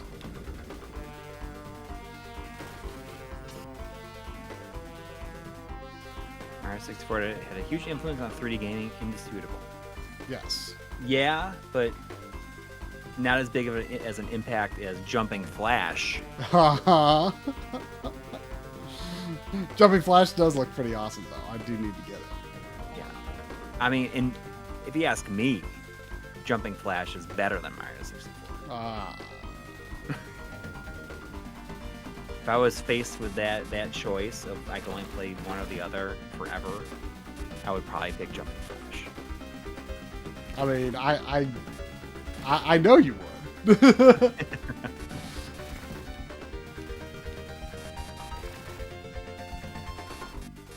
I finally got around to replaying Rocket Knight today. Oh yeah? And just destroyed it. Yeah? Did you ever die? How many lives did you get up to? I didn't find as many lives, but I finished the game with 11. I only died twice. Wow.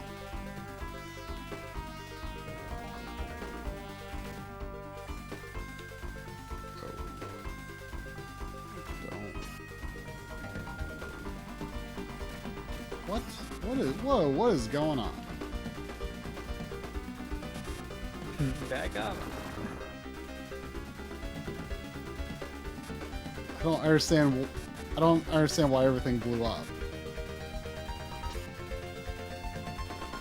See, this is true. This is true. Chris V says there's a tendency to confuse influence from a popular game for being the originator rather than the one that perfected the formula for a wider audience. Right. Well, and that's why I'm saying I don't know what was going on in PC games, but I definitely think that the Zelda style lock-on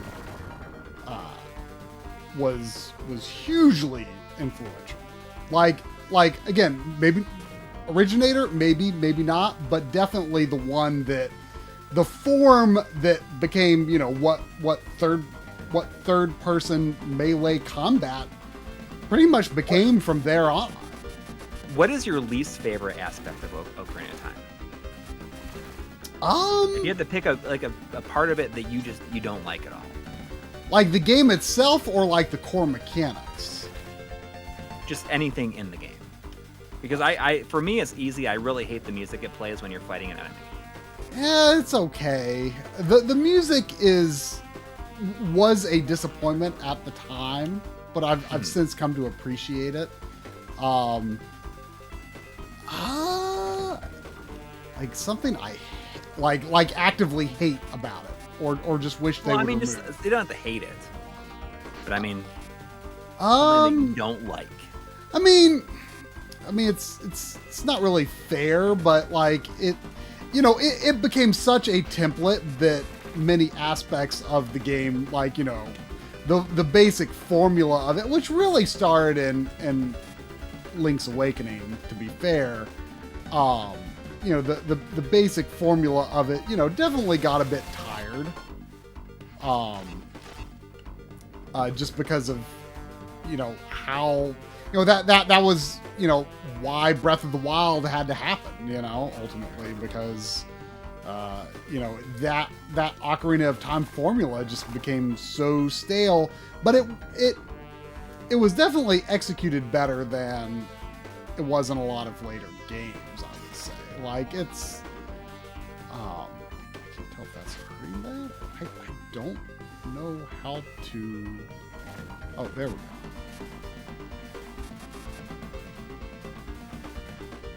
I don't. Although we've talked about the Mister a lot during this stream, but I finally got my MT32 Pi up and running, and it's pretty awesome. It is pretty awesome. I was having such a hard time. I thought my Pi hat was busted because you need to have a super short USB cable to use it. That's so weird. It just, like, yeah, I mean, it has to be like less than a foot long. let's back up, because I bet most people don't even know what that is, and I honestly am not 100% sure. Is it a MIDI expansion for a certain core? Yes, yeah. It uses the one I have is uses a Pi 02, I think, and it's just like a hat that goes on, and then it emulates like these what? Oh, it's a fan. Like these like the Roland MIDI device.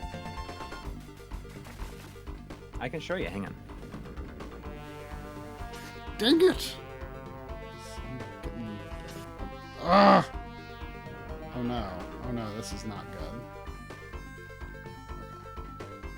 It's just this little thing here. Ooh, I want that health. You know, it's just like goes on top of her, and it's pretty neat. But I thought mine was broken for the longest time.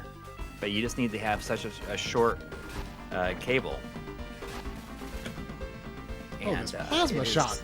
It is awesome. It's way better. It's awesome. Like, you know, the X6800 core. You play some whoa, Akumaju Dracula on there, and it sounds amazing. It's so the MIDI the USB cable thing is so weird though. Yeah, I'm not sure why that is the case. Like, that almost makes me like distrustful of it. Like, like it's why? probably. I mean, just you can tell when it's not working. Yeah. I mean, it's. Well, I mean, it's just weird. Like, the screen is all garbled and. Like, I've never really heard of you know, Like, I mean, I guess it's just kind of the same revelation that, for years and years and years, people preach the mantra of, an HDMI cable is an HDMI cable. And for so long, it was like you couldn't buy an HDMI cable that wouldn't do anything that you needed, that you would realistically need it to do. But then, 4K comes along and it's not really the case anymore. I guess, there can be some limits on what you can reasonably expect. I update my RetroTink 5X before the stream. I update with a cable that's running from my computer in the other room. It's an extension cable that runs all the way around this room, back behind this couch, and under the couch. And it's just like access for like if I need to plug anything in. And, I just then, plug a USB cable into that extension and then plug it into the RetroTink 5X over here, So I update over a super long cable. Well, the thing is Mr. Walrus FPGA is saying it correctly, or it's enlightening us and putting it in a very easy to understand way of saying it's not a USB device. It just repurposes the USB connector for other purposes because it uses the I/O, the user I/O on there. Oh, okay. The not USB using port. It as like a data pipe. Or I see. Or is it more like is it analog? Like is it feeding? It couldn't be feeding analog. No, over because that it's port. using it plays to the HDMI. So it doesn't mean it uses a big connector with all the pins. It does. I mean, I can pull this off on the top here, and But I guess I'm confused. Like what? So I guess the reason is that there's not enough room on the FPGA for that hardware, right? Uh-huh. So, like, what resources is the Raspberry Pi freeing up exactly? Then, because it still has to interpret that information off of the Raspberry Pi. Right. Well, it's just somehow. Using it as like a. I guess what I'm wondering is it generating it and then like an access for an SD card? It probably uses some of the hardware on but it. But is it mixing it in a sort of in a similar way to like Famicom expansion audio or something like that? I don't know. Well, I mean, a lot of the games that use it, you have to choose it. You have to choose to play that specific version of the game. It's just like changing a sound card. It's essentially like using a sound card. Like changing yours to a different sound card. But it needs like this extra hardware, I guess, to do it.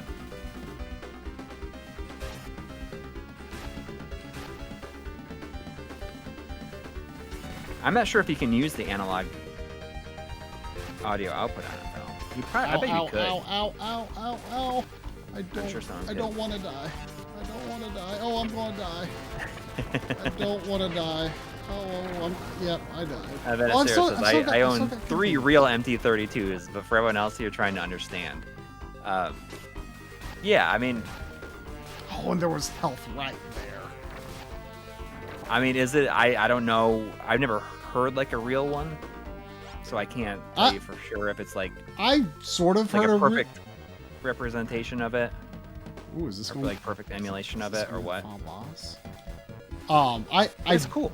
I did hear one, probably not very clearly though, in the museum setup at the Long Island Expo. Oh, okay.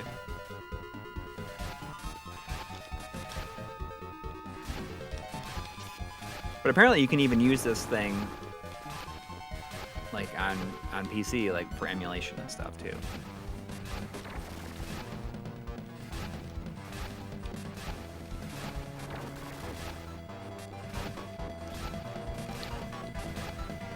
Put in your bet. Do you think this is going to be the final boss, or is there going to be something else? I don't know. It seems too easy. It's not super elaborate, that's for sure. But maybe it doesn't need to be. There has not been a screen change in level 6. Oh. Like there's only been one environment here. Oh, thank you. Thanks, Yoshio. Sorry about that. There's $2 from Ben Brody 16 minutes ago. Sorry about that. Saying go Bengals. Thank you. There's also $1 from Yo-Yo Yoshio 14 minutes ago. Sorry again. Saying alternate reality where Super Mario 64 was never made and Bubsy 3D went on to be fondly remembered classic, a fondly remembered classic which every 3D platformer since plays homage to. God, I want that in my. I want to be in that dimension. Oh, look, is that the bad guy that crawled out of that thing? Oh, really? I don't like a little dude climbed out of that. I see. Now is not the time. Also, oh, okay. £2 from JL. Thank you. Saying, curious to know if Mr. Try has played Persona 5 Strikers. I haven't, but I did get it on Black Friday. I hear it's really good. I mean, a lot of people say that's like it's basically like, you know, like almost like a part 2 in a way. Like it's apparently pretty well done. Like, what kind of game even is it? Oh, it's a Muso game. Oh.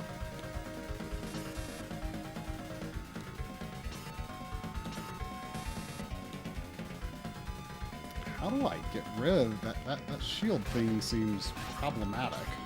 You weren't hitting it when you're flying around.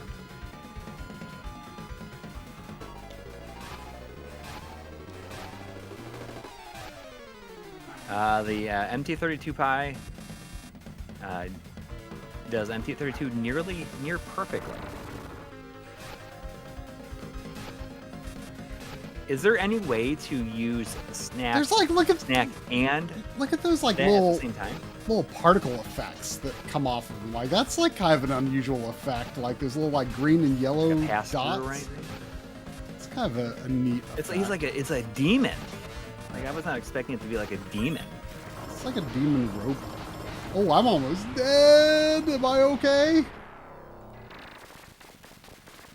You get him? Oh, please, please. Yeah. Did you beat it? I think so. I don't know who that girl was supposed to be. I don't really know what the story of this game is. Look, Sandy, I did it.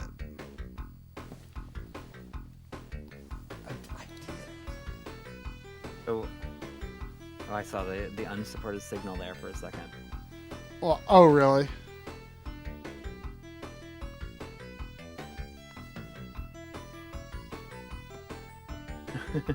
So apparently this game was made by some people who were formerly of Wolf Team.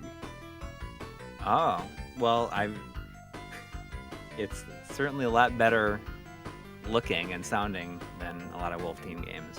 You know, I fondly remember a lot of those Wolf Team games. Yeah. But like most of them were not that great. Yeah. Especially. Oh wait, is it music composer Yoshinobu something? Oh, sound effects was Noriyuki Iwadari. That's surprising. So he wasn't the music.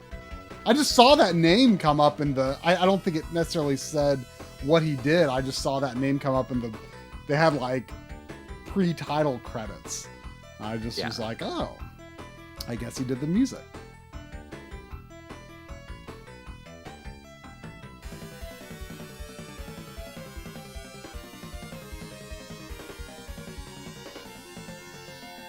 You did it. I did. Two runs. Can you believe that? Yeah, it's pretty good. Pretty good.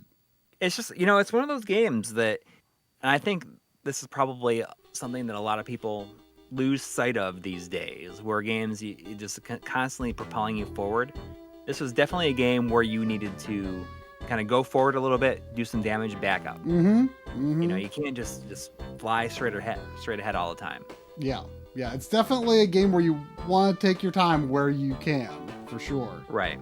You know, kind of like Legendary Axe. I think that's one of the most unique things about that game is you really got to take your time. Don't rush forward, because the amount, if you hit an enemy with a fully charged weapon, like the amount of damage is so vastly superior compared to just a regular hit. Although there are times where you want to turn on the turbo toggle and, you know, but like that, the pace of that game I feel is very unique. This is a pretty unique little game. I think. I think it's pretty good. Yeah. I enjoyed it. I'm glad I got it. Thanks for the recommendation, Joe. Can you put it on the hardest difficulty level and see what it's like? Oh, okay. I'm going market beat on my backlog first, though. Let's see how many games I own. How many games do you think I own with the word Ranger in them? I'm going to search my backlog to find it. 4. 4? I feel like this might be the only one. Oh. It depends on how you count, I guess. When I search for Ranger, technically it is the only game I own with a singular Ranger. You've got Rescue Rangers. I've got Rescue Rangers 1 on NES and Rescue Rangers 2 on Famicom. And then I also, this is so stupid. This is embarrassing. This is a game that I don't even know if I like because I haven't played it. But I hear it's good, and I like keep progressively buying like more and more versions of it because it's like, oh, Limited Run is doing another version for a system that's more powerful than the last version that they released it for. So dumb. Rescue Rangers? No, I own 3 versions of Oddworld Stranger's Wrath HD. Oh. I have the Vita version, the PS3 version, and the Switch version. How dumb! That is embarrassing. I got the Switch version of that because it was like $8 or something. Yeah, I mean, I did get it for really cheap too. I got it for really cheap too. So, but like the PS3 one was like, oh, I have to get that because like, you know, like it's cool to see Limited Run doing a PS3 game. But yeah, I got the Switch version really cheap as well. But like at first it was just the Vita version, you know. But then when the PS3 version comes out, I was like, I'd so much rather play it on PS3. And then like I saw there was a Switch version, and it's like I own like all of the, or most, or I at least own, I guess, Munch's Odyssey on Switch as well. Like the only Oddworld game I've even played is the remake of the first one on PS4. But well, I'm hoping I'll like the others. I guess we'll see someday. I got the PS5 version of Soulstorm, which is a divisive game, but John really liked it, and it was free with PS Plus at some point, and I tried it. It seems good. I don't know if they've ever re-released Abe's Exodus, but Soulstorm is like, I think, supposed to sort of. I don't know if it's supposed to be a remake, but I think it like occupies the same point in the timeline or whatever. Yeah, it's kind of essentially a reimagining of Abe's Exodus. Yeah.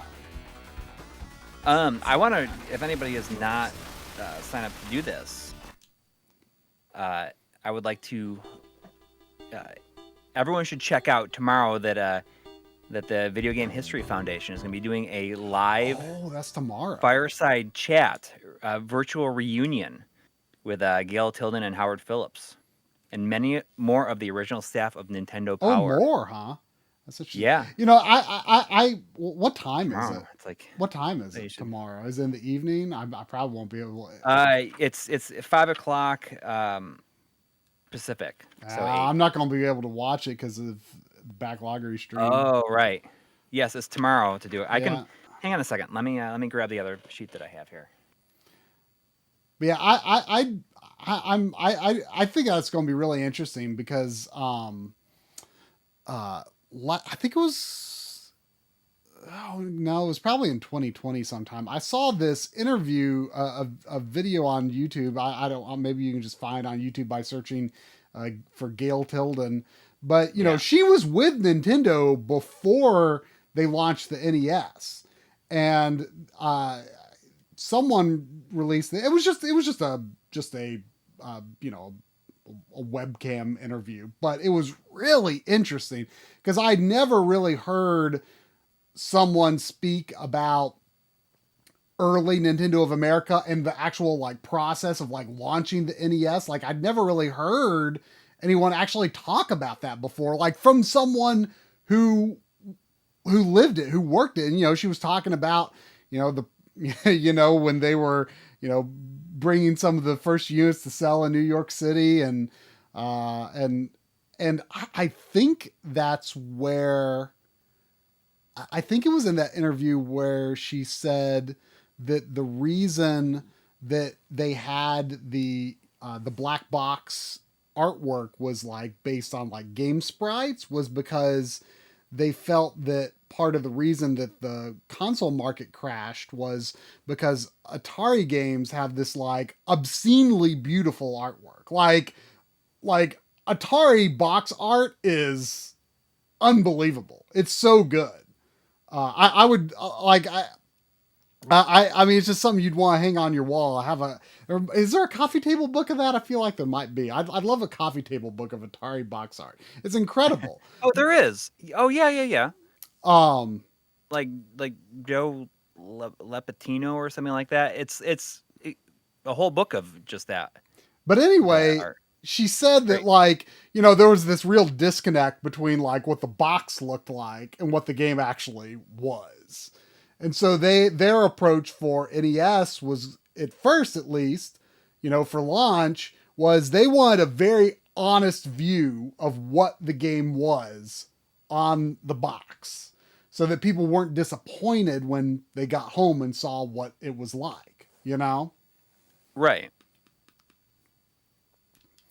All right, let's see how hard. Try heavy mode. We're going to try heavy mode and see what it's like. Yeah, the Art of Atari book. I mean, I wonder if it's. Is it still available? Because this is pretty. Yeah, I'm pretty awesome. sure it is.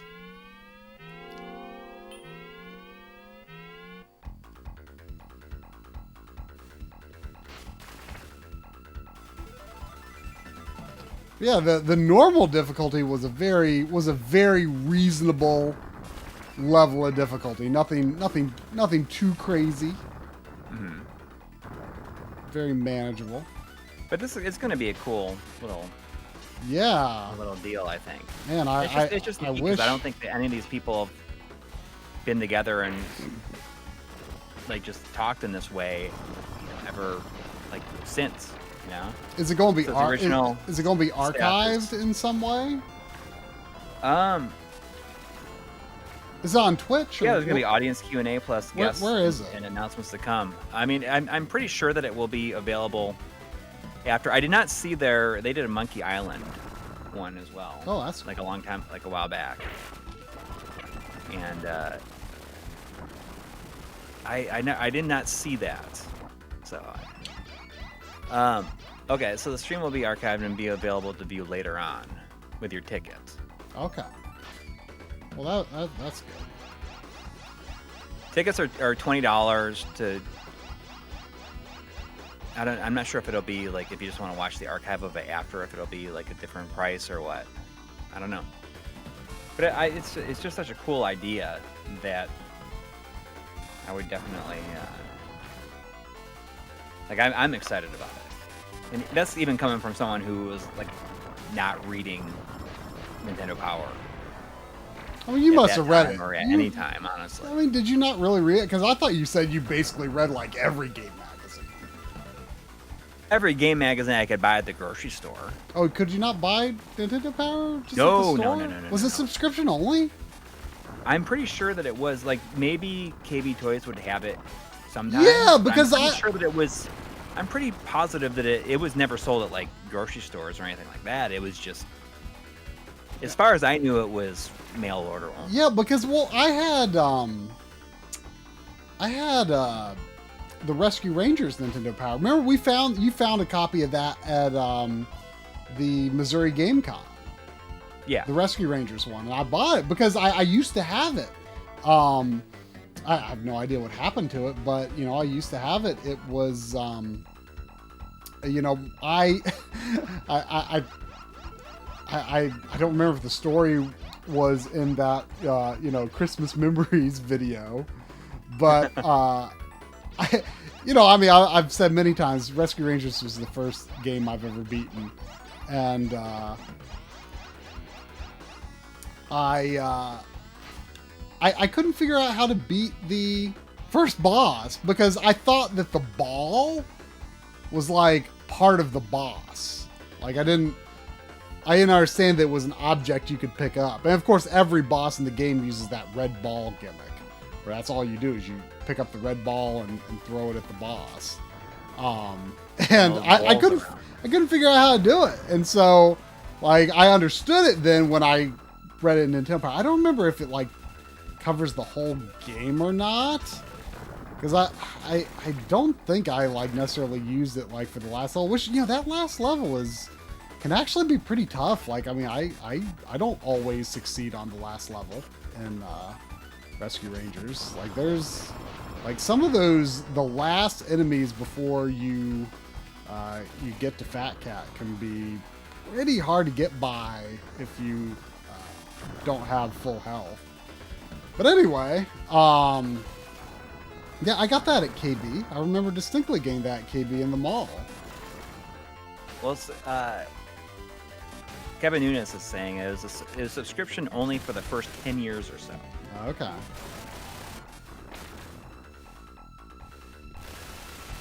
I mean, I bought most of mine at the grocery store.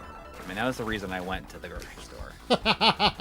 Because I would go, my mom would always go grocery shopping on Thursdays. And I would go with her, or I'd just have her get a magnet, get whatever they have for me. If you didn't go, like, did you not always get what you wanted? I don't think that I ever didn't get what I wanted. No, I'm serious. Like, I don't think that she ever like brought anything home that was I like, was like, oh, I can't. Why'd you get this?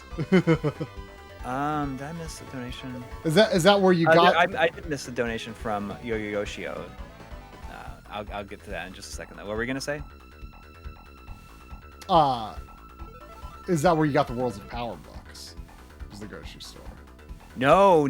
I feel like I got the Worlds of Power books at. Growing up, there was two main department stores in the place where I grew up. There was Hills and Ames. And I definitely got the first World of Power book. I think I got all of them at Hills.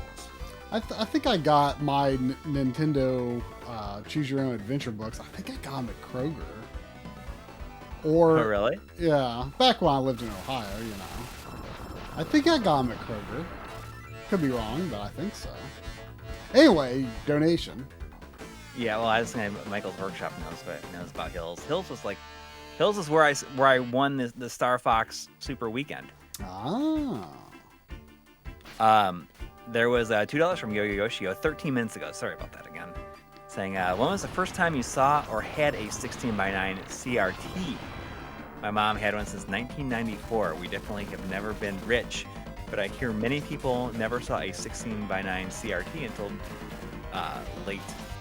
When they were more common here in Europe than Freedom Gun, Cowboy Land. Freedom Gun. I was gonna say. It took me a second. I think. Oh, this looks cool. I I've definitely seen them, but I don't think I've like been to someone's house who had one. My cousin's husband had a rear projection widescreen TV in the very early 2000s. I'm not sure what technology it was. I'm not sure if DLP was really that common then, or if it would have been a CRT projector. I'm not sure. Yeah, I didn't really see them until they were selling them at Goodwill. But yeah, I mean, also, I had a 4.3 HD one though. Yeah. There was $5 from Alex Gavin saying, "Do any Atari 2600 games hold up? I played Pitfall recently and thought it was kind of fun." Yeah, I know it's really Activision, not first party, but no, Pitfall I think totally still holds up. Yeah, it's okay. I mentioned it in the Mr. script. This is like, an example of a game to play on Atari. Like I think I booted it up just when I was booting up random games for probably Analog Frontiers Part 1, I would think. I booted up Gremlins on the Atari 2600.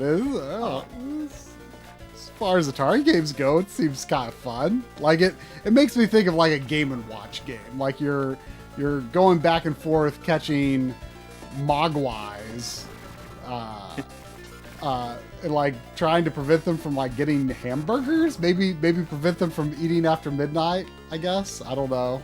And then like after a phase of that, then you switch to this phase where you're like shooting like full-grown gremlins.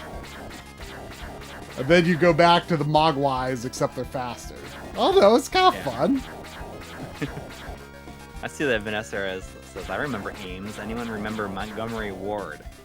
So I know the name Montgomery Ward, but like I feel like there was a point in time where a lot of like TV companies like had their own stores to like sell their TVs at. Because I remember in my hometown there was a Curtis Mathis TV store. And Curtis Mathis, didn't they make TVs? Oh, of course they made TVs. I wish I had it so bad. I mean, that was a store. Maybe they just sold. Maybe they're called something else, but like the biggest name on the sign was Curtis Mathis. Yeah, I wish I had it so badly. My dad had, from the 70s, he had a 13-inch color TV that was, that was the TV that, I beat Rescue Rangers on. That was like my early gaming TV. I got to hook it up on the, I got to hook up the NES and the Super Nintendo on, the quote unquote the big TV on Saturday mornings.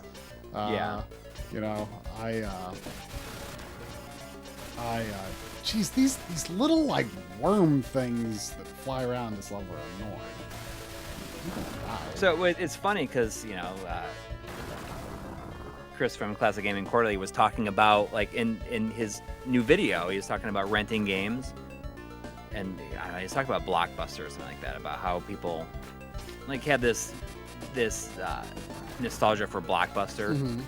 But I think that like people like his and my age,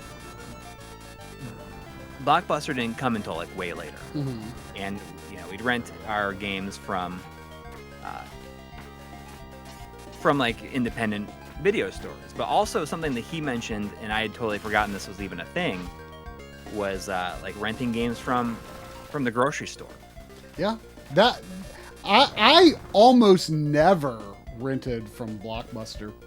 I rented maybe twice from Blockbuster, 2 or 3 times, and it was only because they had a game that I specifically wanted that my other rental stores didn't have. One time it was Tetris Attack, and I think I might have rented that twice from there, actually. I really wanted to play Tetris Attack, and I think there was maybe something else.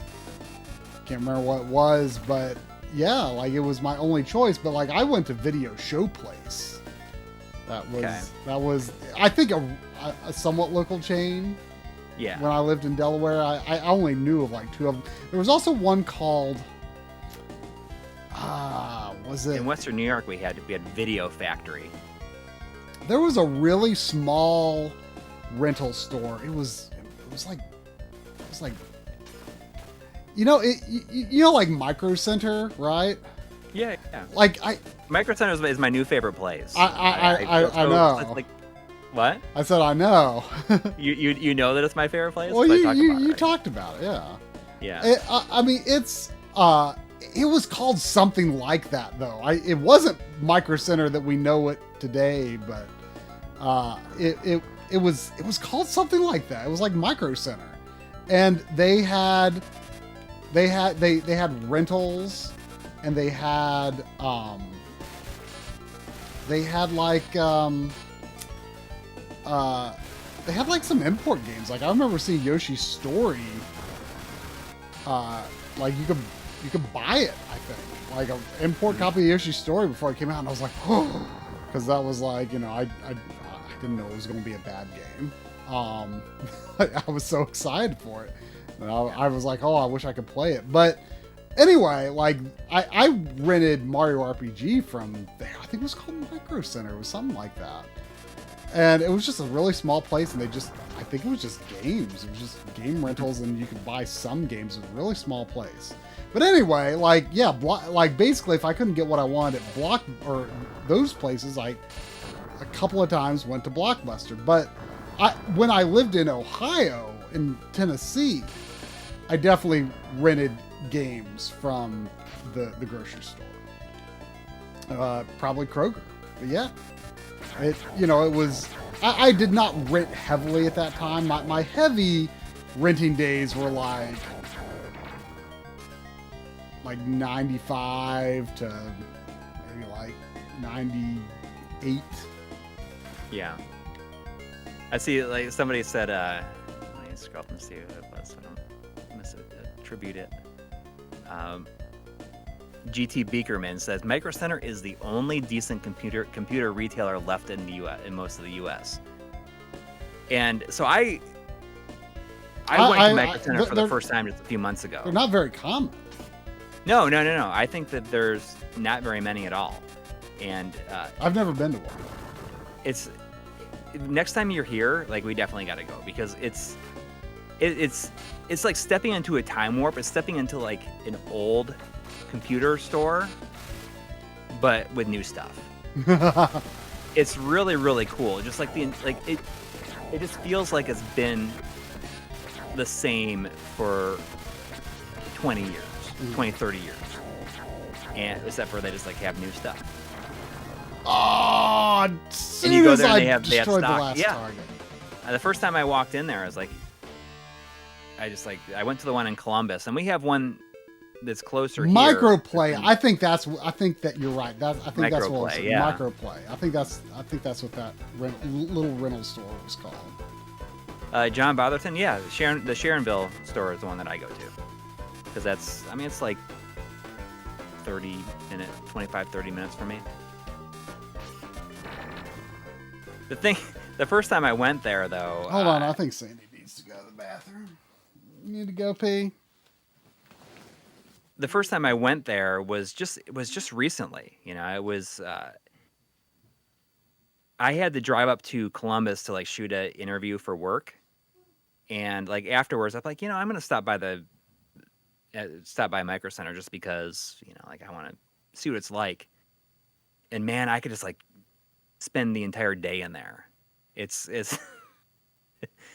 kind of scary like that, because I feel as though I could just like spend the entire day like just like looking at different stuff. But it's so cool. It's so cool. And not only that, but the people that work there are so smart. It's clear that they hire people that really know what they're talking about. Yeah, the Sharonville one is the one I go to because I mean, like I'm just right across the river, so uh, it's awesome. Like it feels like a time warp, but with new stuff. You know, it feels like going computer part shopping or going just like searching for buying anything. It feels like a supersized electronics boutique. Although it's been, I'm sure, around longer than that. But yeah, I mean they're around here because I think that the home office is in Columbus. I think isn't that where they like originated from?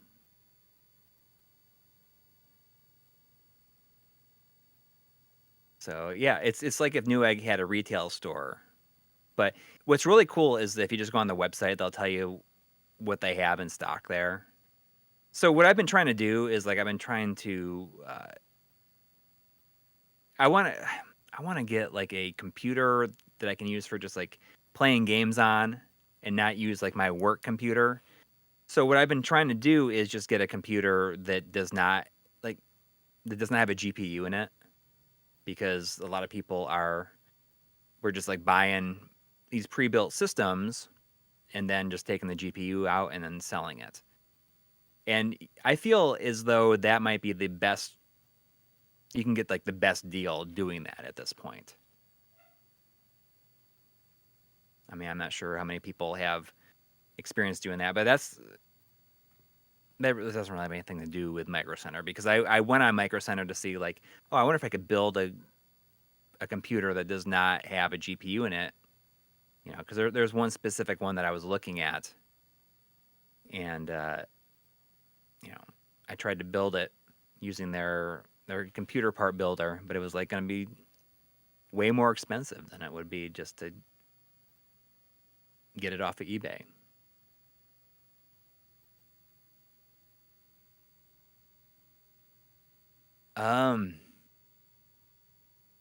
Henry Clark, I did see your donation. I'm going to wait till Try gets back to like we can go over the different choices for the game club. The game club game selection.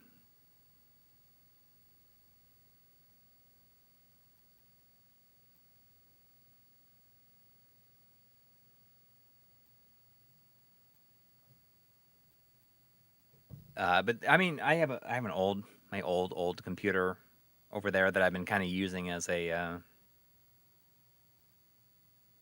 I guess I don't really play many PC games, and when I do, it's like really light games, like Ease games, or or Legend of Heroes games, Falcom games. But lately, I've been thinking like, maybe I could just get one of these pretty decent systems with the with no GPU in it. I can put my my old 1080 Ti in that. So there was $2 from Henry Clark saying that the Game Club vote is up. Not my best theme, but I tried. So I was gonna go and I was waiting for you to get back so I could read what the Game Club is. What's the theme? I'm gonna find out. On the Life and Gaming Discord's supporter server. Let's see, where did it say it? There it is. Let's see what the choices are. February 2022 Game Club vote: love or hearts or something. There's a Sayonara Wild Hearts. Okay. Catherine, Death's Door, and Super Mario 2. Super Mario 2? It has like the hearts, I guess, you can get. Oh, okay. So I don't really know anything about that Death's Door. I saw that. I hear it's really good. I know. I kind of am disappointed I didn't get it from who was it that had it. It wasn't strictly limited. It was somebody else. I think it was Special Reserve. I did order. Yes. I did order. I wasn't going to, and then I was like, I didn't order the Loop Hero that they had. So I don't really know anything about that either. Yeah, but then I was eventually like, well, I guess I'll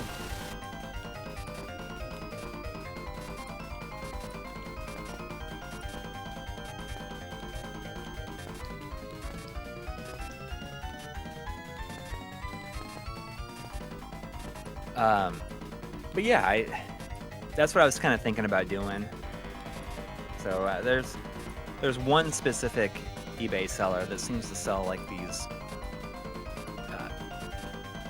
GPU-less systems as a pretty at a pretty good discount. Mm-hmm.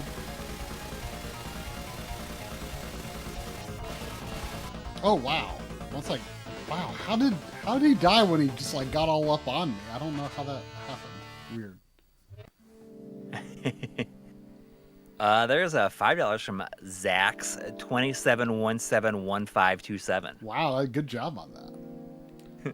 Saying, what is your favorite game that no one talks about? Mine is Hyperzone for the Super NES. Have any of you ever played that? Is that the HAL game? No, it got a US release. It kind of looks like no. I mean HAL. You know, it might be. Maybe it kind of looks like it has the Mode 7 ground and ceiling. Yeah. And you're like a ship. Yeah. Like kind of like an oval shaped ship, I think. Favorite game no one talks about. Gosh, I feel like I thought of something very recently, like that, and now, of course, that I'm put on the spot, I can't think of it. I mean, you know, an answer I'm always the same way. Like, I can't think of it. An answer I always like to give is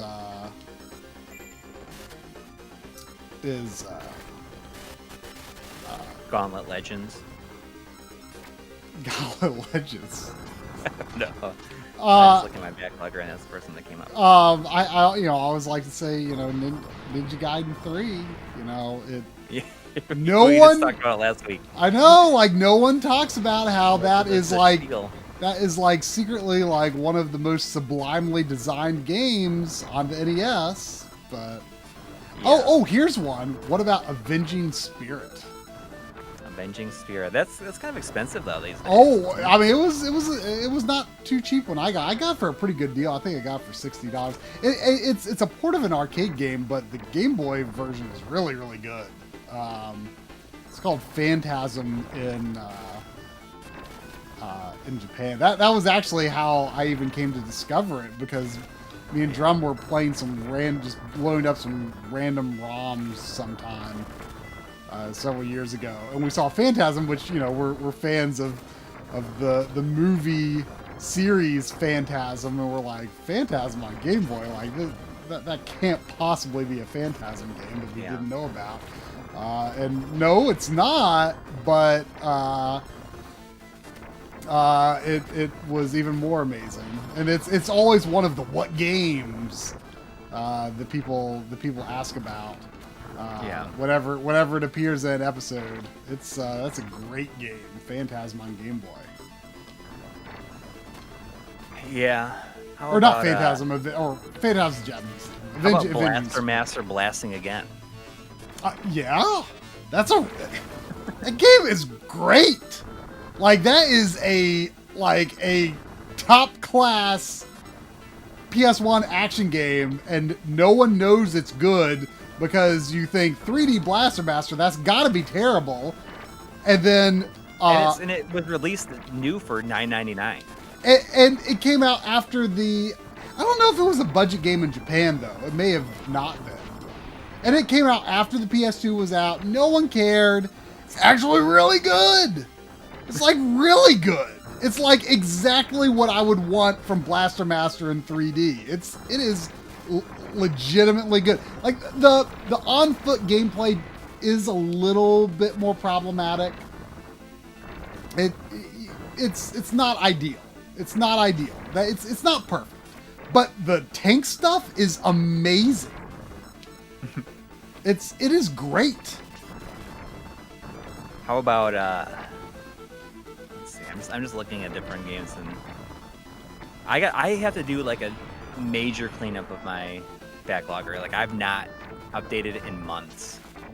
Like, I have so much stuff. I was planning on doing just like some like extra streams where I'm just like adding stuff to it and alphabetizing stuff. That's an idea that I've had. I feel like it would have to happen over the course of a week. I think another good one is Run Saber on Super Nintendo. How about Robert Mondu? Robert Banter. That's one of, the day after that stream, like I just like was like just like saying out loud like Robert Mondu Into the ether of your home. Yes, I was just like saying that like constantly. Like just like I couldn't get it out of my head. Like what a name for a game. Like, what a name for a game. Robert Mondu. So good. How about, let's see here. How about Valkyrie Profile? Oh, people talk about that a lot. I mean, it's super expensive. Well, yeah, I mean, it's always been expensive. That was like that and Suikoden 2 were like the first like really expensive, like unobtainable games that like I really wanted. And like they were like always like pretty unobtainable.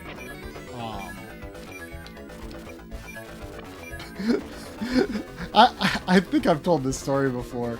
But in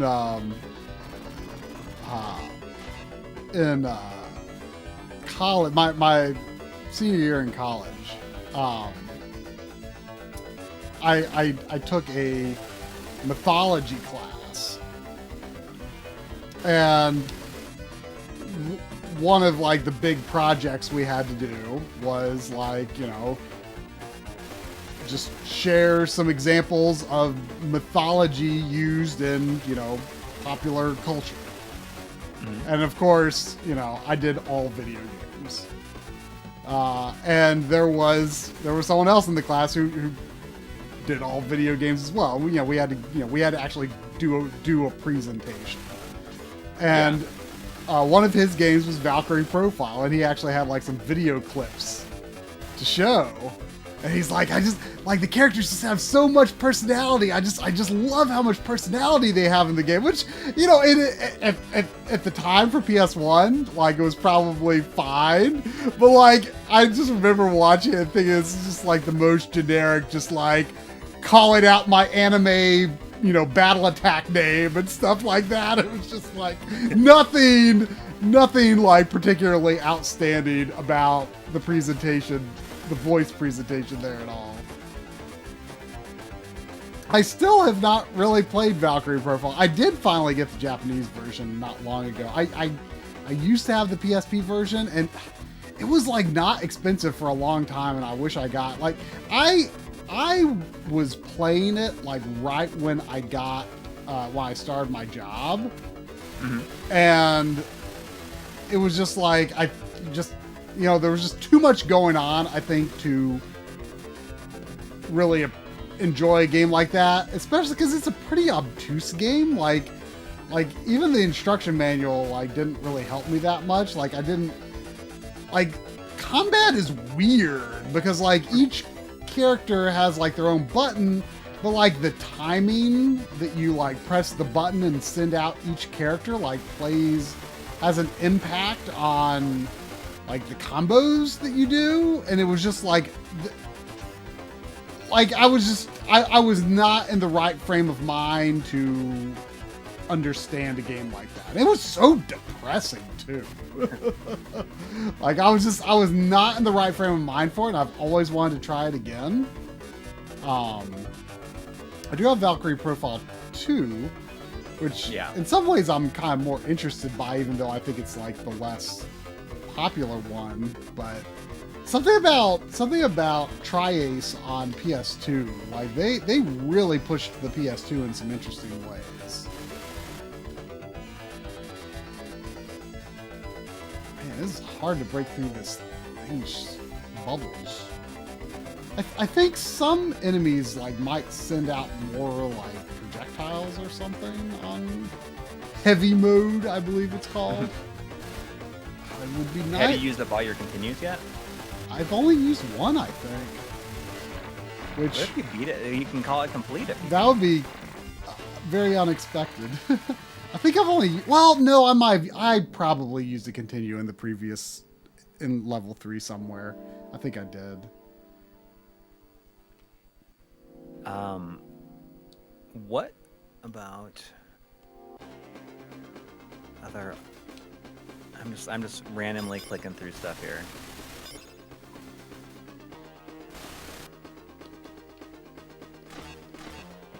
How about?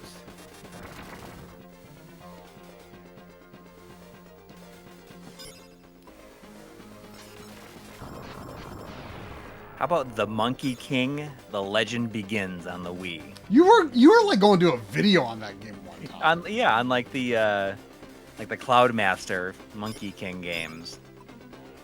I was gonna do that. I think I have that completely. And there's kind of like a sequel to it called like Saint that I have. I bought to do that video eventually. Was that the same developer that did Heavenly Guardian? I don't know why I have that in my head. I think so. It might not be. I don't know why I have that in my head.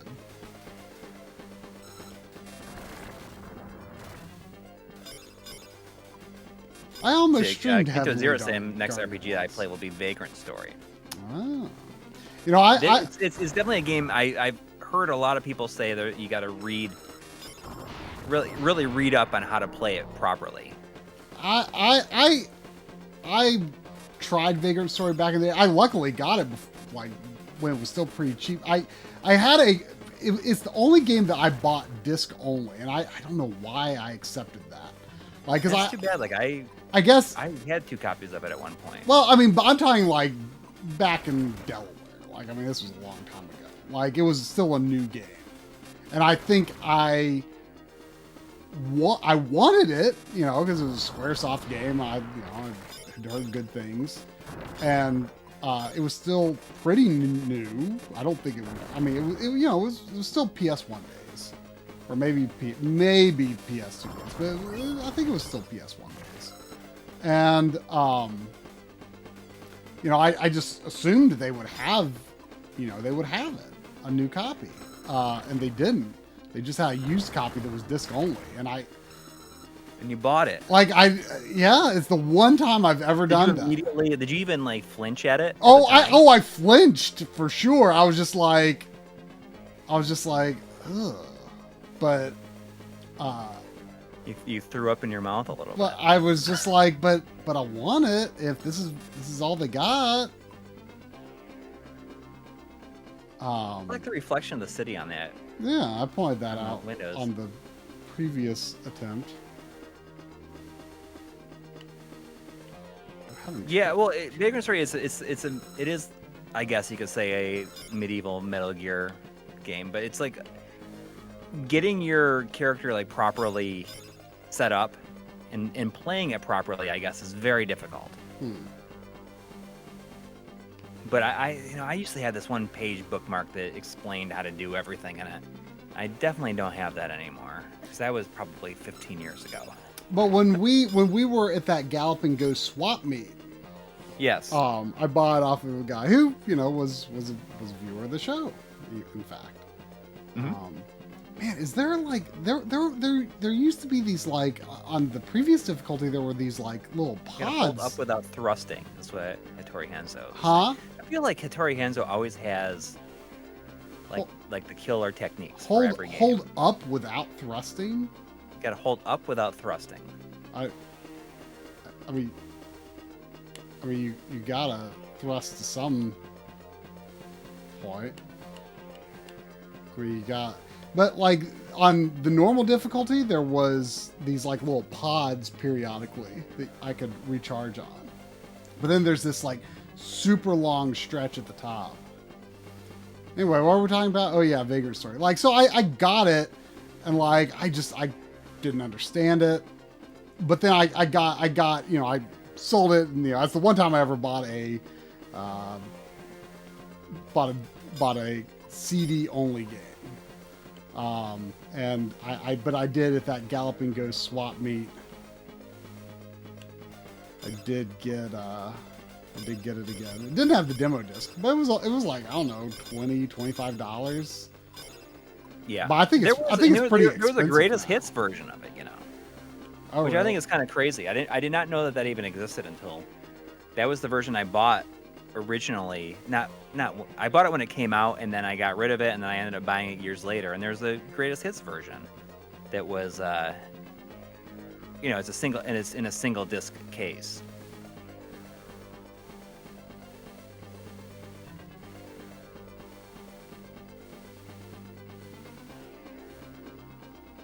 You have to crouch first? What does crouching do? Did you do it earlier? Was it like... Well, there were these pods, these like floating pods that you could land on, but they aren't here on this difficulty level. Oh.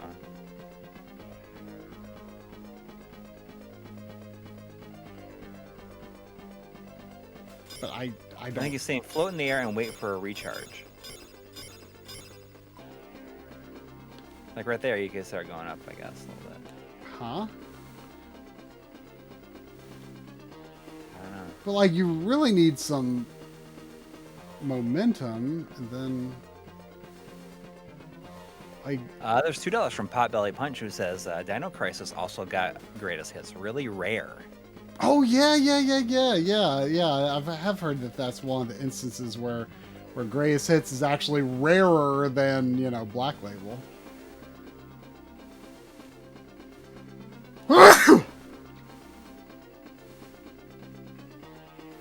Bless you. Does it like recharge faster when it's still in I think you blue board your or ship something? crouching. Oh, can the ship move upwards? I don't. See, that's what I the was ship. afraid of. This ship. The ship hits is the rare one doesn't now. really I seem thought to that was going to be the move. case, and I wish I'd kept it.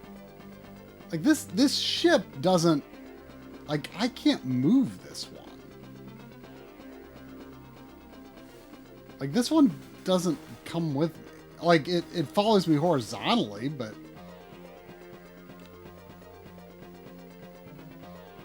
And this is going to be like your roadblock right here.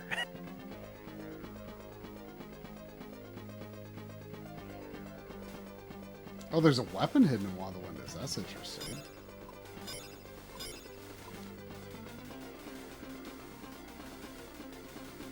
Do you have... Did I ever talk you into getting Gate of Thunder? No. I've almost taught you into it multiple times. Yeah. But you never ended up doing it. I just thought that would be a good stream. That's a CD only game, right? Yeah. Yeah, I don't. And it's like not a difficult game at all. Like you could totally beat it. I could still be talked into it sometime. I bet the Japanese version is pretty cheap. I don't know. I mean, the U.S. version's not that expensive, is it? Or at least it didn't used to be. Oh, I have no idea what it even goes for.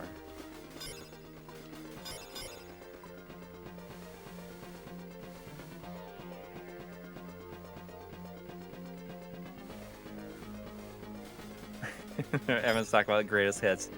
Like Crispy says, they're all ugly. Yeah. I think that all the greatest hits, like they do it on purpose. They want to punish people for not getting it, like right out of the gate.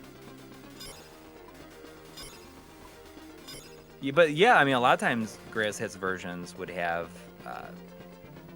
enhancements, like they happened with Silent Hill 2. Mm-hmm. Virtua Fighter 4. But see, like for like PS2, PS3. Oh, there you go. You were getting it. You're doing it. You're doing okay there. You're just like had a good momentum going. I know, but like I don't have a feel for what.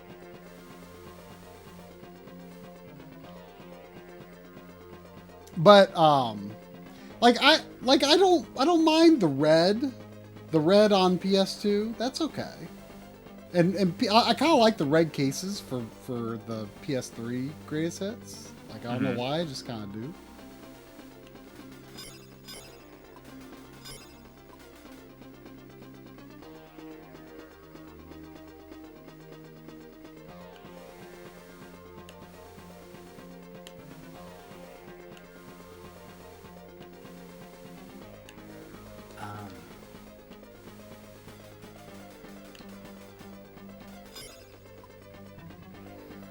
Yeah, this might be the end of Ranger X. Do you have anything else you could just throw in? I guess almost it's 11 now almost. Yeah, I mean, I was thinking of just popping in something casual. Yeah, this might be it. I mean, this is definitely harder, but it feels doable aside from this part. Yeah. Sasquatch in Time. I love that username.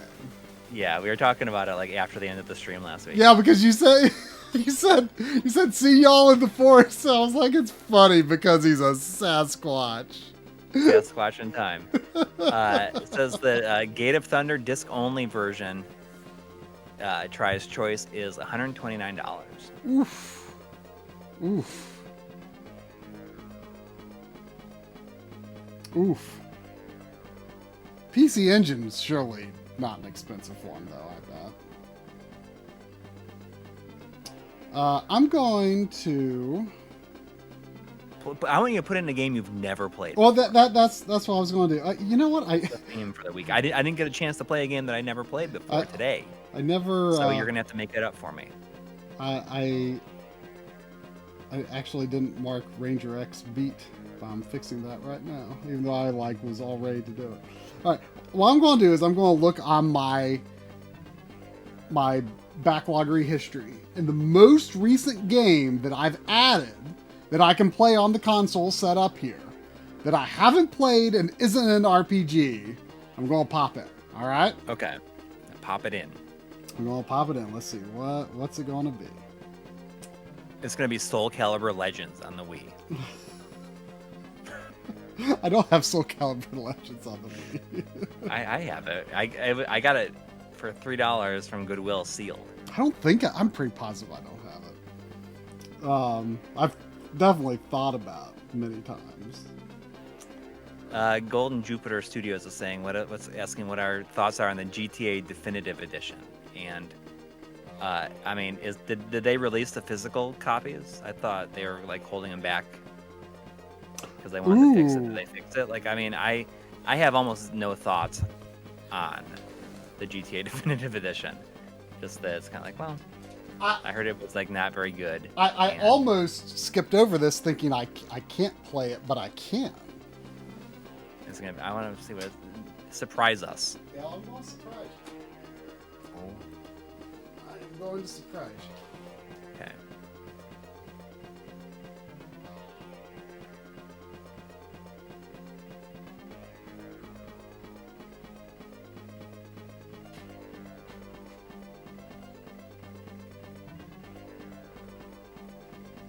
I'm gonna pop it in. Pop it in. What'll it be? Can you give us a hint?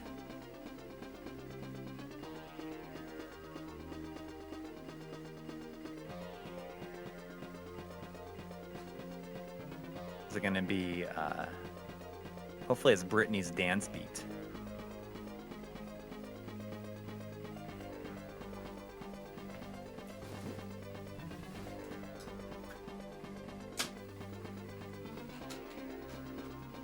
Can you give us a hint? Oh, that's... Thinking of... Alex Gammas mentioned Halo Infinite as being on sale, but there was the... did you see that trailer for the Halo series? TV series? I saw like the teaser that was... Well, they released like a full trailer today. I have not. It was... it looks pretty cool. I mean, obviously, like it's going to be a totally different entity than the games. It doesn't seem like it's going to connect at all. Mm-hmm. It's just going to be like its own thing, which is fine. It looks like really cool, I think. I'm kind of sad that Chief's voice is different. Although I felt like Chief talked a lot in starting with the 343 games. Chief talks a lot, and I just feel like he doesn't really have the kind of voice that lends itself to talking a lot. Oh, let's see. What am I gonna have to do here? But I mean, I think it looks pretty neat. Oh, it automatically goes to 1080p fill. Oh, I know why it's like that. I know why it's like that. It's because of my It's because of my capture card settings. You playing this on the consolizer? No, because I don't. The consolizer's downstairs. Mm-hmm. Yeah, it's on the GameCube. Oh. With GBI HF, but I'm not gonna be able to play it on my PVM. But hold on a second here. I just need to. There was $2 from Warren Hokie. Thank you. Saying favorite winter weather game, Skyrim for me. I don't know if I have like a opinion.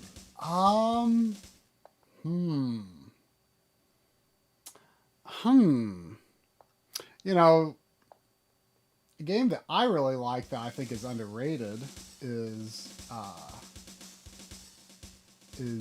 I Am Setsuna.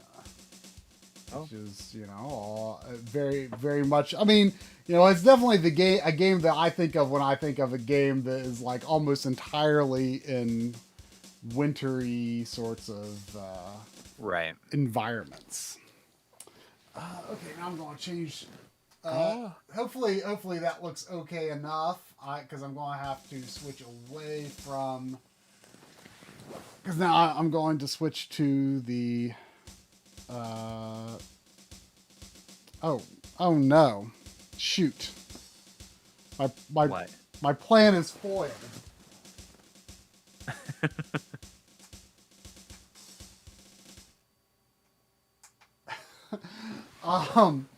I can't, I'm going to just have to look at the, unfortunately I'm just going to have to look at the, well, looks like Walter, or are these the names of the characters? Walter, out of Walter or Tyra are the names of the players, or the,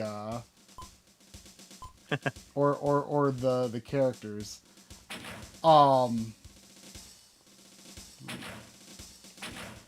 just going to have to play this looking at OBS, unfortunately, because if I switch my input... Sorry, it's after 11, so yeah. I mean, just...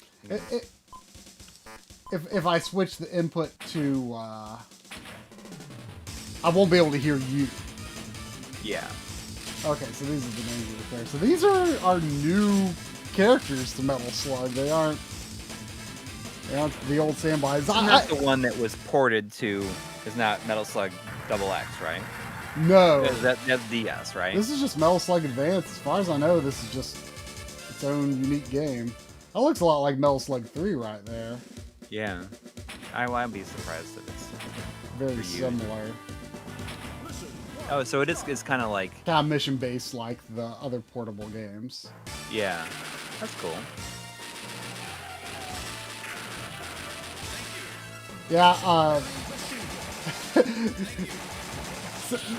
Paul Sutton is very, very persuasive. He definitely had my number when we were looking. He was showing us the Game Gear games that he had in his store. You got bread with like quotes around it. What? Oh, it says you got bread, and the bread has quotes around it. Yeah, but we were buying Game Gear games, and you know, with the show, yeah. Well, he like showed us all of you know his GBA games and stuff that he had in stock too, and like I was like, I mean, because you know this is not a cheap game. I think he had it for like 50 or 60 or something. But I was like, when I was looking, I was like, I didn't even know there was a Metal Slug Advance. And yeah. and you know, and I'm like, I think I'm just gonna get these like, you know, 5 Game Gear games or however many I bought. And he's like, and you look through everything too. You chose like a few Game Gear games and like Mario Tennis or something. Yeah. And then he was like, neither of you want Metal Slug Advance? And I was like, Yeah.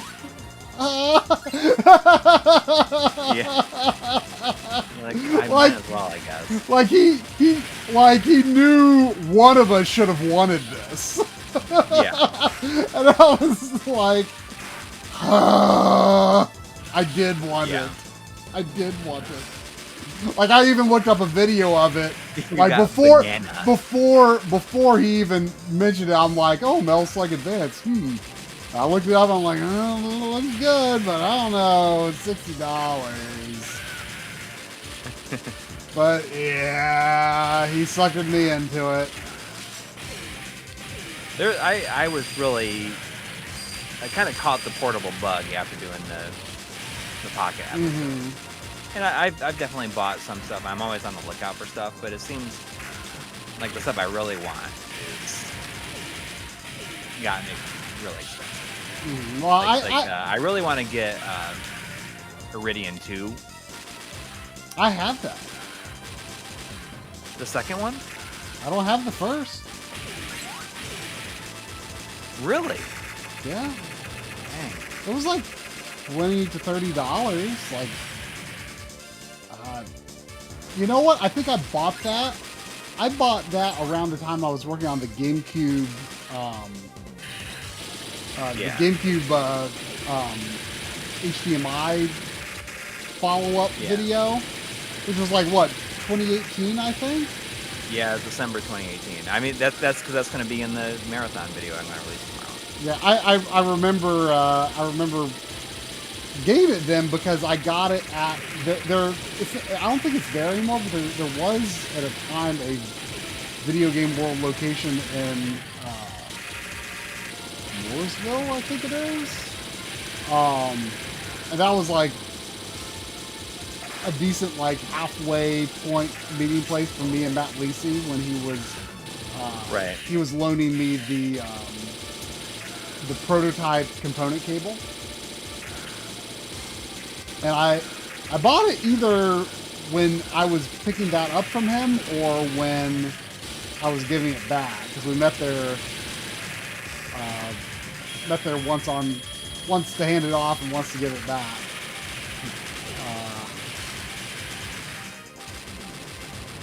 And yeah, that was when I bought it. It was like $20 or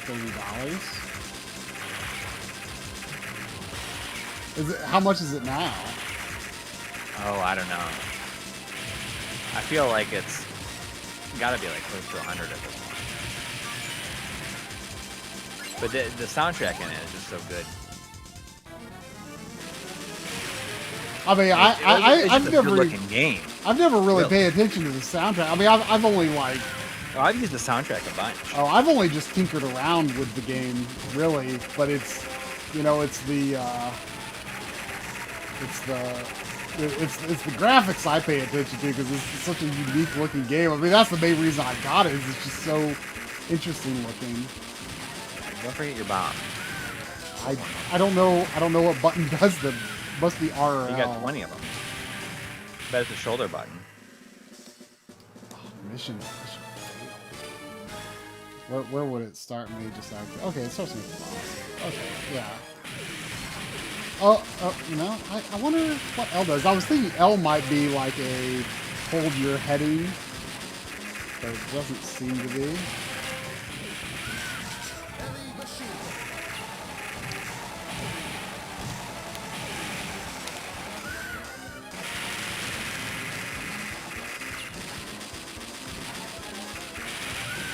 But yeah, I'm gonna release a marathon video.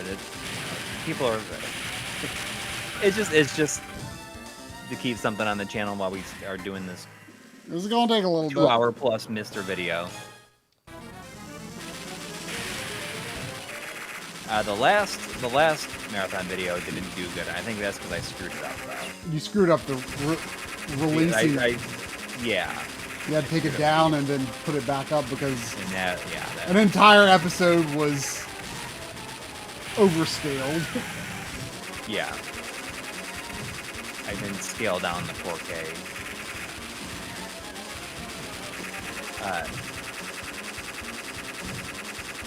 But this one's gonna, it's like 4 hours of like controllers and other accessories. So I'll just like randomly push that out tomorrow while we're going to be working on this Mr. Video for longer. For anybody that did not hear me talk about it earlier, or did not hear us talking about it, like the Mr. Video the script is currently 33 pages, which makes it like over 2 hours. It's stupid. Yeah. Hopefully people watch it. Yeah. In portions, but it's gonna be split up in a way that will make people like be more digestible, I think. Yes. Like you won't feel like you need to watch the whole thing. Yes. Like that. In fact, I don't know if you left it in, but when I was like first trying to feel out how we could rearrange it to make it that way, mm-hmm. I put in a bit where I said, just look at the chapter listing and I took that out because I think that's just going to be something that's, people can do that. Right. But I mean, the point is like, there's going to be a lot of information and people might not know oh gosh, where in the video was it? So it's like the chapter listing is not going to be in a very linear order because it's going to be like, it's going to be like building and setting it up and then interspersed in between different segments. Mm-hmm. It's going to be like we're calling like core focus or core features. Mm-hmm. Where just like, it's let's take a break talking about take a break talking about the setup and stuff like that to just talk about the NES core, talk about the Super Nintendo core, talk about the TurboGrafx core, stuff like that. Yeah. So I think it'll be fun and more fun to watch. But, like I was saying earlier that we don't go like super deep on any single aspect because that stuff can change at any time. Mm-hmm, mm-hmm. Well, I think we talk about... Imagine if we like written all this stuff and then even like right before the video comes out, it like changes completely. Yeah. Well, that would suck. And then really have to redo the whole thing. That whole part at least. Yeah. So it's more like overview and then the cool things you can do with it and like little like specific like parts of each core that are pretty neat or like function in a certain interesting way. But yeah, will be. I don't know what it's going to release yet, but I promise it'll be worth the wait. But please do not be disappointed once you see the marathon video go out tomorrow. Is tomorrow the 3rd? I forget if January's a 31. No, 31st. Okay, so we will release a video in January of sorts. Yes, exactly. And like I had seen a thing, people saying like, oh, like I like to take a little little break in January because usually like ad revenues and stuff are down, so people are like, oh, I'm just gonna, I'm not just gonna take a break and not release a video this month. Like some people do that. Yeah. We didn't want to do that. Yeah, well. But now we have a 2-hour long Mr. Video. Yep. Happening. All right, well. Thanks everyone for watching. Oh, I think there was, by the way, a last minute Mega X6 with no comment, but thank you. Oh. Did you get the Warren Hokey and Potbelly Punch? Yes, I seen yep. Okay, cool. Thank you to everybody who donated and stuck it out for the long haul. I hope everyone has a great week. Yup. And we will see you soon. All right, later. Good night.